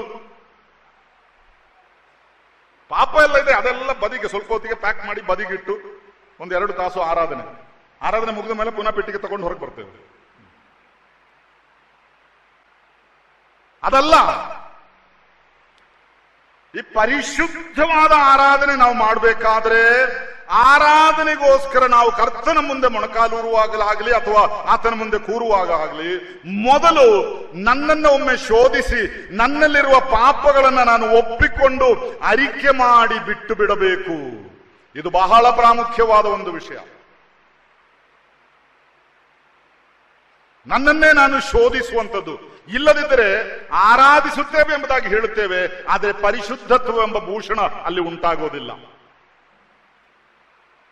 ಪರಿಶುದ್ಧತೆಗೆ ತದ್ವಿರುದ್ಧವಾದ ವಿಷಯವೇ ಪಾಪ ಎಂಬಂಥದ್ದು. ಆದ್ದರಿಂದ ಪಾಪವನ್ನ ನಮ್ಮ ಹೃದಯದಲ್ಲಿ ಇಟ್ಟುಕೊಂಡು ನಾವು ಆರಾಧಿಸುವುದಕ್ಕೆ ಪ್ರಯತ್ನ ಪಟ್ಟರೆ ಅದು ಪರಿಶುದ್ಧತ್ವದ ಭೂಷಣವಲ್ಲ. ಆದ್ದರಿಂದ ನಾವು ವೈಯಕ್ತಿಕವಾಗಿ ಆರಾಧನಾ ಸಮಯದಲ್ಲಿ ನಮ್ಮಲ್ಲಿರುವ ಪಾಪಗಳನ್ನು ಅರಿಕೆ ಮಾಡಿ ಬಿಟ್ಟು ಬಿಡಬೇಕು. ಕರ್ತನ್ ತೋರಿಸ್ತಾನೆ. ಪಾಪ ಎಲ್ಲರಲ್ಲಿಯೂ ಇರ್ತದೆ. ಯಾರಲ್ಲಿಯೂ ನಾನು ಪಾಪ ಇಲ್ಲದವನು, ಪರಿಶುದ್ಧನು, ಅತಿ ಪರಿಶುದ್ಧನು ಎಂಬುದಾಗೆಲ್ಲ ಹೇಳಿಕೊಳ್ಳಿಕ್ಕೆ ಸಾಧ್ಯವಿಲ್ಲ. ಯಾರಾದರೂ ತನ್ನಲ್ಲಿ ಪಾಪ ಇಲ್ಲ ಎಂಬುದಾಗಿ ಹೇಳಿಕೊಂಡರೆ, ಅಥವಾ ಇನ್ನು ಯಾರಾದರೂ ನಾನು ಪಾಪ ಮಾಡಲಿಲ್ಲ ಎಂಬುದಾಗಿ ಹೇಳಿಕೊಂಡರೆ ಅವನು ತನ್ನನ್ನೇ ಮೋಸಪಡಿಸುತ್ತಿದ್ದಾನೆ, ದೇವರನ್ನು ಸುಳ್ಳುಗಾರನನ್ನಾಗಿ ಮಾಡುತ್ತಾ ಇದ್ದಾನೆ. 1 ಯೋಹಾನ 1ನೇ ಅಧ್ಯಾಯದ 8ನೇ ವಾಕ್ಯ ಮತ್ತು 10ನೇ ವಾಕ್ಯ. ಅದರ 9ನೇ ವಾಕ್ಯದಲ್ಲಿ ಹೇಳುವಂಥದ್ದು. ಆದರೆ ನಾವು ನಮ್ಮ ಪಾಪಗಳನ್ನು ಒಪ್ಪಿಕೊಂಡು ಅರಿಕೆ ಮಾಡಿ ಬಿಟ್ಟು ಬಿಟ್ಟರೆ ಆತನು ನೀತಿವಂತನಾಗಿರುವುದರಿಂದ ಸಕಲ ನೀತಿಗಳಿಂದ ನಮ್ಮನ್ನು ಬಿಡಿಸಿ ನಮ್ಮನ್ನ ಪರಿಶುದ್ಧರನ್ನಾಗಿ ಮಾಡುವನು. ಹಾಗಾದ್ರೆ ನಾವು ಪರಿಶುದ್ಧತ್ವವೆಂಬ ಭೂಷಣದೊಡನೆ ದೇವರಿಗೆ ಆರಾಧನೆ ಸಲ್ಲಿಸಬೇಕಾದ್ರೆ ಮೊದಲು ನಮ್ಮ ಪಾಪಗಳನ್ನು ಅರಿಕೆ ಮಾಡಿ ಬಿಟ್ಟು ಬಿಡಬೇಕು. ಅದನ್ನು ಮನಪೂರ್ವಕವಾಗಿ ಅರಿಕೆ ಮಾಡಿ ಬಿಟ್ಟು ಬಿಟ್ಟರೆ ಆತನು ನಮ್ಮನ್ನು ಶುದ್ಧೀಕರಿಸುತ್ತಾನೆ. ಆಗ ಪರಿಶುದ್ಧತ್ವವೆಂಬ ಭೂಷಣ ನಮ್ಮಲ್ಲಿ ಉಂಟಾಗುತ್ತದೆ. ಆ ರೀತಿಯಾಗಿ ದೇವರನ್ನು ಆರಾಧಿಸಬೇಕು. ಮತ್ತೆ ವೈಯಕ್ತಿಕ ಆರಾಧನೆಯು ವೈಯಕ್ತಿಕ ಜೀವಿತದ ಮೇಲೆ ಯಾವುದಾದರೂ ರೀತಿಯಲ್ಲಿ ಪ್ರಭಾವ ಬೀರುತ್ತದೆಯೋ ಪರೀಕ್ಷಿಸಿದ್ದೀರಾ? ನಾವು ವೈಯಕ್ತಿಕವಾಗಿ ಆರಾಧಿಸುತ್ತೇವೆ ಎಂಬುದಾಗಿ ಹೇಳುತ್ತೇವೆ. ಆದರೆ ಈ ಆರಾಧನೆ ನಮ್ಮ ವೈಯಕ್ತಿಕ ಜೀವಿತದ ಮೇಲೆ ಯಾವುದಾದರೂ ರೀತಿಯಲ್ಲಿ ಯಾವುದಾದರೂ ಪ್ರಭಾವ ಬೀರಿದೆಯಾ? ಅದನ್ನು ನಾವು ಪರೀಕ್ಷಿಸಿಕೊಳ್ಬೇಕು. ಮುಂಚೆ ಒಬ್ಬ ಸಹೋದರ ವಿಷಯ ಕೇಳಿದೆ. ಅವರೇನೋ 1 ವಾರ ಉಪವಾಸ ಮಾಡಿ ಪ್ರಾರ್ಥನೆ ಮಾಡಲಿಕ್ಕೆ ತೀರ್ಮಾನ ಮಾಡಿಕೊಂಡ್ರು. ಒಂದು ಕೋಣೆಯೊಳಗೆ ಹೋಗಿ 1 ವಾರ ಫುಲ್ ಉಪವಾಸ ಇವರು. ನಿಜವಾಗಿ ಅವರು ಉಪವಾಸ ಮಾಡಿದ್ದಾರೆ. ಏನು ಸ್ವಲ್ಪ ನೀರು ಇಂಥದೆಲ್ಲ ತಗೊಳ್ದಲ್ಲ. ಅವರು ಯಾವಾಗಲೂ ಕರ್ತನ ಸನ್ನಿಧಿಯಲ್ಲಿ 1 ವಾರ ಕಳೆದ್ರು. ಈಗ ಪ್ರಾರ್ಥನೆ ಎಲ್ಲ ಆಗಿ 1 ವಾರ ಮುಗಿದ ಮೇಲೆ ತುಂಬಾ ಸಂತೋಷದಿಂದ 1 ವಾರ ನಾನು ಉಪವಾಸ ಮಾಡಿದೆ ಎಂಬುದಾಗಿ ಹೊರಗಡೆ ಬಂದರು. ಹೊರಗಡೆ ಬಂದಾಗ ಮನೆ ಎದುರುಗಡೆ ಒಂದು ನಾಯಿ ಮಲ್ಕೊಂಡಿತ್ತು. ಒಂದು ಕಲ್ಲು ತೆಗೆದು 1 ಹೊಡೆತ ಕೊಟ್ಟ ನಾಯಿಗೆ. ಆ ನಾಯಿ ಪಾಪ ಫೈನ್ ಹೇಳ್ಕೊಂಡು ಓಡೋಯ್ತು. ಆಗ ಅಲ್ಲೇ ಇದ್ದಂತ ಬೇರೊಬ್ಬ ಸೇವಕರು ಕೇಳಿದ್ರು, ನೀವು 7 ದಿವಸ ಪ್ರಾರ್ಥನೆ ಮಾಡಿ ನಿಮ್ಮ ಸ್ವಭಾವದಲ್ಲಿ ಯಾವ ವ್ಯತ್ಯಾಸ ಉಂಟಾಗಲಿಲ್ಲ ಸರ್. ಒಂದು ಉದಾಹರಣೆಯಾಗಿ ಹೇಳಿದೆ. ವೈಯಕ್ತಿಕವಾಗಿ ಆರಾಧನೆ ಎಲ್ಲ ಮಾಡುತ್ತೇವೆ. ಕೆಲವರು ಹೋಲ್ ನೈಟ್ ಎಲ್ಲ ಮಾಡ್ತಾರ್ರಿ. ತಪ್ಪಂತ ಹೇಳೋದಲ್ಲ, ಒಳ್ಳೇದು. ಮುಂಚೆ ನಾನು ಮಾಡ್ತಾ ಇದ್ದೆ. ಕೆಲವು ಸಹೋದರೆಲ್ಲ ಕೂಡ್ಕೊಂಡು ರಾತ್ರಿ ಇಡೀ ಕೂತ್ಕೊಂಡು ಪ್ರಾರ್ಥನೆ ಮಾಡ್ತಾ ಇದ್ದೆವು. ಈಗ ಆರೋಗ್ಯ ಸ್ವಲ್ಪ ಕಷ್ಟ, ಕೋಪ ಮಾಡ್ಲಿಕ್ಕೆ ಕಷ್ಟ. ಆದ್ರೆ ಇದೆಲ್ಲ ಮಾಡಿದ ಮೇಲೂ ನಮ್ಮ ವೈಯಕ್ತಿಕ ಜೀವಿತದ ಮೇಲೆ ಯಾವ ಪ್ರಭಾವವನ್ನು ಅದು ಬೀರದಿದ್ದರೆ ಅದರಿಂದ ಯಾವ ಪ್ರಯೋಜನವಿಲ್ಲ. ಅದರಿಂದ ವೈಯಕ್ತಿಕ ಜೀವಿತದಲ್ಲಿ ಆರಾಧನೆ ಮಾಡುವಂಥದ್ದು ವೈಯಕ್ತಿಕ ಜೀವಿತದ ಮೇಲೆ ಪ್ರಭಾವ ಬೀರುವಂಥದ್ದಾಗಿರಬೇಕು. ಇನ್ನು ನಮ್ಮ ಕುಟುಂಬ ಪ್ರಾರ್ಥನಾ ಕೂಡಿ ಬರೋಣದಲ್ಲಿ ಪರಿಶುದ್ಧತೆಗೆ ಆದ್ಯತೆ ಕೊಡುತ್ತೇವೋ? ಇಲ್ಲ, ಸುಮ್ಮನೆ ಏನೋ ಒಂದು ವಾಡಿಕೆ. ಅಪ್ಪ ಏನೋ ಪೇಪರ್ ಓದ್ಕೊಂಡು ಕೂತ್ಕೊಳ್ತಾರೆ, ಅಮ್ಮ ಬಂದು ಹೇಳ್ತಾರೆ ಪ್ರಾರ್ಥನೆ ಮಾಡೋಣ, ಕರಿ ಅವನನ್ನು. ಅವನು ಬರ್ತಾನೆ, ಅವನಲ್ಲಿ ಕೂತ್ಕೊಳ್ತಾನೆ. ಆಕೆ ಇನ್ನೊಂದು ಜಾರಲ್ಲಿ ಕೂತ್ಕೊಳ್ತಾಳೆ, ಅವನ ಮೊಬೈಲಲ್ಲಿ ಏನೋ ನೋಡ್ತಾ ಇದ್ದಾನೆ, ಬೈಬಲ್ ಓದೋ, ಅವನು ಓದ್ತಾನೆ. ಅದರ ಮಧ್ಯೆ ಅಪ್ಪನಿಗೊಂದು ಫೋನ್ ಕಾಲ್ ಬರ್ತದೆ. ಹೀಗಲ್ಲ, ಈ ಕುಟುಂಬ ಜೀವಿತದಲ್ಲಿ ನಾವು ಕುಟುಂಬವಾಗಿ ಪ್ರಾರ್ಥನೆಗೋಸ್ಕರ ಬರುವಾಗ ಅಥವಾ ಕುಟುಂಬ ಪ್ರಾರ್ಥನೆಗೋಸ್ಕರ ಬರುವಾಗ ಪರಿಶುದ್ಧತೆಗೆ ಆದ್ಯತೆ ಕೊಡಬೇಕು. ನಮ್ಮಲ್ಲಿ ಉಂಟಾದ ತಪ್ಪುಗಳನ್ನ ಒಪ್ಪಿಕೊಳ್ಳುವುದಕ್ಕೂ ಮನಸ್ಸುಳ್ಳವರಾಗಿರಬೇಕು. ಈ ಮಕ್ಕಳೆಲ್ಲ ಹೊರಗಡೆ ಕಾಲೇಜಿಗೆ ಹೋಗಿ ಶಾಲೆಗೆ ಹೋಗಿ ಅಲ್ಲಿ ಇಲ್ಲಿ ಹೋಗಿ ಏನಾದ್ರೂ ಕಿತಾಪತಿ ಎಲ್ಲ ಮಾಡ್ಕೊಂಡು ಎಲ್ಲೆಲ್ಲೋ ಸಿಕ್ಕಿ ಬಿದ್ಕೊಂಡು ಬರ್ತಾರೆ. ಮನಸ್ಸಲ್ಲಿ ತುಂಬಾ ಭಾರ ಇರ್ತದೆ. ಅಪ್ಪನ ಹತ್ರ ಹೇಳಿದ್ರೆ ಓದೇ ಬೀಳ್ತದೆ ಅಂತ ಅವನಿಗೆ ಗೊತ್ತು, ಬಾಯ್ ಬಿಡೋದಿಲ್ಲ. ಕೆಲವು ಅಪ್ಪ ಅಮ್ಮ ಹೀಗೆ ಮಕ್ಕಳಿಗೆ ಸ್ವಾತಂತ್ರ್ಯ ಕೊಡೋದಿಲ್ಲ. ಅವರ ಹೃದಯದಲ್ಲಿರುವಂತದನ್ನ ಹೇಳಲಿಕ್ಕೆ ಅವರಿಗೆ ಸ್ವಾತಂತ್ರ್ಯ ಕೊಡೋದಿಲ್ಲ. ಅವ್ರೇನ್ ಮಾಡ್ತಾರೆ, ಬೇರೆಯವ್ರ ಹತ್ರ ಫ್ರೆಂಡ್ಸ್ ಹತ್ರ ಹೋಗಿ ಹೇಳ್ತಾರೆ. ಈ ಕರ್ತನ ಸನ್ನಿಧಾನದಲ್ಲಿ ಕೂತುಕೊಳ್ಳುವಾದರೂ ಹೃದಯ ಬೆಚ್ಚಿ ಮಾತಾಡುವಂತಹ ಒಂದು ಸ್ವಾತಂತ್ರ್ಯ ನಮ್ಮ ಕುಟುಂಬಗಳಲ್ಲಿ ಉಂಟಾಗಬೇಕು. ಹೆಚ್ಚು ಕಡಿಮೆ ಎಲ್ಲರಲ್ಲಿ ಆಗುತ್ತದೆ, ಗಂಡ ಹೆಂಡತಿಯ ಮಧ್ಯದಲ್ಲಿ, ಮಕ್ಕಳ ತಂದೆ ತಾಯಿಗಳ ಮಧ್ಯದಲ್ಲಿ. ಆದರೆ ಅದನ್ನೆಲ್ಲ ಹೃದಯ ಬಿಚ್ಚಿ ಮಾತಾಡಿ ಅಲ್ಲಿಗೆ ಅದನ್ನು ಬಿಟ್ಟು ಬಿಟ್ಟು ಆರಾಧಿಸಿ ಮಾರನೇ ದಿವಸ ಫ್ರೆಶ್ ಆಗಿ ಒಂದು ಪ್ರಾರಂಭ. ಅದು ಪರಿಶುದ್ಧತೆಯಿಂದಿರುವಂತಹ ಒಂದು ಆರಾಧನೆ. ಸಭಾ ಕೂಡಿ ಬರೋಣಗಳಲ್ಲಿ ದೇವರಿಗೆ ಮಾತ್ರ ಸಕಲ ಘನತೆಯು ಸಲ್ಲಿಸಲ್ಪಡುತ್ತಾ ಇದೆಯೋ? ಸಭೆಯಾಗಿ ಕೂಡಿ ಬಂದು ಆರಾಧಿಸುತ್ತೇವೆ. ನಮ್ಮ ಕೂಡಿ ಬರೋಣವನ್ನೇ ಆರಾಧನಾ ಕೂಟ ಎಂಬುದಾಗಿ ಹೇಳುವಂತ ಒಂದು ವಾಡಿಕೆ ನಾವೀಗ ಬೆಳೆಸಿಕೊಂಡಿದ್ದೇವೆ. ಅದೆಷ್ಟು ಸರಿ ಎಂಬುದನ್ನ ವಾಕ್ಯಕ್ಕೆ ಅನುಗುಣವಾಗಿ ನಾವು ನೋಡಬೇಕು. ಆದ್ರೆ ನಾವು ಸಭೆಗಳಾಗಿ ಕೂಡಿ ಬಂದಾಗ ಅಲ್ಲಿ ನಡೆಯುವ ಪ್ರತಿಯೊಂದು ವಿಷಯವೂ ಕರ್ತನ ಘನತೆಗಾಗಿ ಮಾತ್ರ ನಡೆಯುತ್ತಾ ಇದೆಯೋ? ಅದೇ ಯಥಾರ್ಥವಾದ ಆರಾಧನೆ.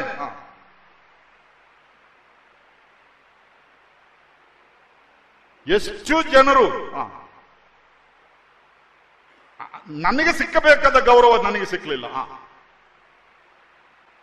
ನನಗೆ ಕೊಡಬೇಕಾದ ಸ್ಥಾನ ಅವರು ನನಗೆ ಕೊಡ್ಲಿಲ್ಲ. ಸಭೆ ಏರ್ಪಡಿಸಿದ ಕೂಟದಲ್ಲಿ ಒಂದು ಪ್ರಾರ್ಥನೆ ಕೂಡ ನನಗೆ ಕೊಡ್ಲಿಲ್ಲ ಎಂಬುದಾಗಿ ಹೇಳಿ ಕೋಪ ಮಾಡಿಕೊಂಡು ಸಭೆ ಬಿಟ್ಟು ಹೋದ ಚರಿತ್ರೆಗಳಿದೆ. ಇದೆ, ಸುಳ್ಳು ಹೇಳ್ತಾ ಇಲ್ಲ ನಾನು. ದೊಡ್ಡ ಕೂಟ ನಡೆಸಿದ್ರು, ನನಗೊಂದು ಪ್ರಾರ್ಥನೆನೂ ಕೊಡ್ಲಿಲ್ಲ. ಅಯ್ಯೋ, ಮನೇಲಿ ಕೂತ್ಕೊಂಡು ಮಾಡ್ಬೋದಾಯ್ತಲ್ಲಪ್ಪ ಇವ್ರಿಗೆ ಬೇಕಾಗಿ. ಆ ನಿಮಿತ್ತ ಸಭೆಯಲ್ಲಿ ಸಮಸ್ಯೆ ಉಂಟಾಯಿತು, ಸಭೆ ಎರಡಾಯಿತು. ಇದೆಲ್ಲ ನಡೆಯುವಂಥದ್ದು ನಾವು ನೆನೆಸ್ಕೊಳ್ಬೇಕು. ಕರ್ತನನ್ನ ಆರಾಧಿಸಬೇಕಾದ್ರೆ ನಮ್ಮ ಸಭಾ ಕೂಡಿ ಬರೋಣಗಳಲ್ಲಿ ಕರ್ತನಿಗಲ್ಲದೆ ಬೇರೆ ಯಾರಿಗೂ ಅಲ್ಲಿ ಮಹಿಮೆ ಸಲ್ಲಬಾರದು. ದೇವರಿಗೆ ಮಾತ್ರ. ಯಾವ ಹಿರಿಯನು ದೇವರಿಗಿಂತ ದೊಡ್ಡವನಲ್ಲ. ಇದು ವ್ಯಕ್ತವಾಗಿ ದೇವರ ವಾಕ್ಯದಲ್ಲಿ ನಾವು ಕಾಣುವಂತಹ ವಿಷಯ. ವಿಶೇಷವಾಗಿ ಕರ್ತನ ಭೋಜನಕ್ಕಾಗಿ ಕೂಡಿ ಬರುವಾಗ ನಮಗೆ ತಿಳಿದಿರುವ ಪಾಪಗಳನ್ನು ನಾವು ನಿರ್ಲಕ್ಷಿಸುತ್ತಾ ಇದ್ದೇವೆ. ಬಹಳ ಪ್ರಾಮುಖ್ಯವಾದ ವಿಷಯ. ನಾವು ಸಾಧಾರಣವಾಗಿ ಈ ಕರ್ತನ ಭೋಜನಕ್ಕೋಸ್ಕರ ಕೂಡಿ ಬರೋಣಗಳನ್ನು ಆರಾಧನಾ ಕೂಟ ಎಂಬುದಾಗಿ ಹೇಳುತ್ತೇವೆ. ಅದು ತಪ್ಪೋ ಎಂಬುದಾಗಿ ಹೇಳಿದ್ರೆ ತಪ್ಪಲ್ಲ, ಪೂರ್ಣ ಸರಿಯೋ ಎಂಬುದಾಗಿ ಹೇಳಿದ್ರೆ ಸ್ವಲ್ಪ ತಿಳ್ಕೊಳ್ಬೇಕಾದ ಒಂದು ವಿಷಯ. ಸಮಯ ಇದ್ರೆ ಮತ್ತೆ ಮುಂದಿನ ಸೆಷನ್ ನಾನು ಹೇಳ್ತೇನೆ ಅದನ್ನು. ಹೇಗೂ ಅದು ಆರಾಧನೆಯಲ್ಲಿ ಮುಗಿಯುವಂಥದ್ದು. ಅದನ್ನ ಆರಾಧನಾ ಕೂಟ ಎಂಬುದಾಗಿ ಹೇಳಿದ್ರೆ ತಪ್ಪು ಎಂಬುದಾಗಿ ನಾನು ಹೇಳೋದಿಲ್ಲ. ಆದ್ರೆ ಆ ಕೂಟದಲ್ಲಿ ದೇವರ ವಾಕ್ಯ ಕೆಲವು ಶಿಸ್ತು ಕ್ರಮಗಳನ್ನ ನಮಗೆ ಕೊಟ್ಟಿದೆ. ತಿಳಿಯದೇ ಇರುವ ಪಾಪ ಇರ್ಬೋದು. ಯಾರೋ ಒಬ್ಬರು ತುಂಬಾ ಪಾಪದಲ್ಲಿ ಜೀವಿಸ್ತಾ ಇದ್ದಾರೆ, ಅವರು ಬಾಯಿ ಬಿಡ್ತಾ ಇಲ್ಲ, ಯಾರಿಗೂ ಗೊತ್ತಿಲ್ಲ, ಹಿರಿಯರಿಗೂ ಗೊತ್ತಿಲ್ಲ, ಏನ್ ಮಾಡ್ಲಿಕ್ಕೆ ಆಗೋದಿಲ್ಲ, ಮನುಷ್ಯರಲ್ವಾ, ಬಿಡಿ. ಆದ್ರೆ ಕೆಲವರ ಜೀವಿತ ನಮಗೆ ತಿಳಿದೇ ಇದೆ. ಬಹಿರಂಗವಾಗಿ ಇವರು ಜೀವಿಸುವಂತ ಜೀವಿತ ಏನು ಎಂಬುದಾಗಿ ನಮಗೆ ಗೊತ್ತೇ ಇದೆ.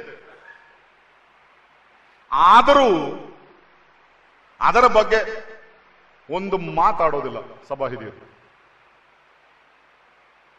ಈ ಸಭಾ ಹಿರಿಯರ ಜವಾಬ್ದಾರಿ ಅಂದ್ರೆ ಏನು? ರೊಟ್ಟಿಗೋಸ್ಕರ ಸ್ತೋತ್ರ ಕೊಡೋದು, ಪಾತ್ರೆಗೋಸ್ಕರ ಸ್ತೋತ್ರ ಕೊಡೋದು ಅಲ್ಲ.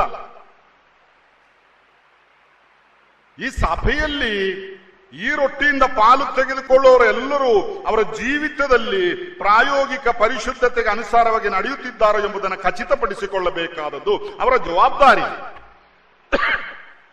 ಅಂದ ಯಾವುದನ್ನು ನಿರ್ಲಕ್ಷ್ಯ ಮಾಡಬಾರದು. ಎಲ್ಲ ವಿಷಯಗಳನ್ನು ಕ್ರೋಢೀಕರಿಸಿಕೊಂಡು ಒಟ್ಟಿಗೆ ನಾವು ಕರ್ತನನ್ನು ಆರಾಧಿಸುವುದಾದ್ರೆ ಆ ಆರಾಧನೆ ಪರಿಶುದ್ಧತ್ವವೆಂಬ ಭೂಷಣದೊಡನೆ ನಾವು ದೇವರಿಗೆ ಸಲ್ಲಿಸುವಂತಹ ಆರಾಧನೆ. ಅದೇ ಪರಿಶುದ್ಧತ್ವ ಎಂಬ ಭೂಷಣದೊಡನೆ ಆರಾಧಿಸಿರಿ ಅಥವಾ ನಮಸ್ಕರಿಸಿರಿ ಎಂಬುದಾಗಿ ದೇವರ ವಾಕ್ಯ ಹೇಳುವಂಥದ್ದು. ಈ ಆರಾಧನೆ ಬಗ್ಗೆ ಇನ್ನಷ್ಟು ತಿಳ್ಕೊಳ್ಳಿಕ್ಕೆ ದೇವರು ನಮಗೆ ಸಹಾಯ ಮಾಡಲಿ. ತನ್ನ ನಾಮಕ್ಕೆ ಮಹಿಮೆ ಉಂಟಾಗಲಿ. ಆಮೆನ್.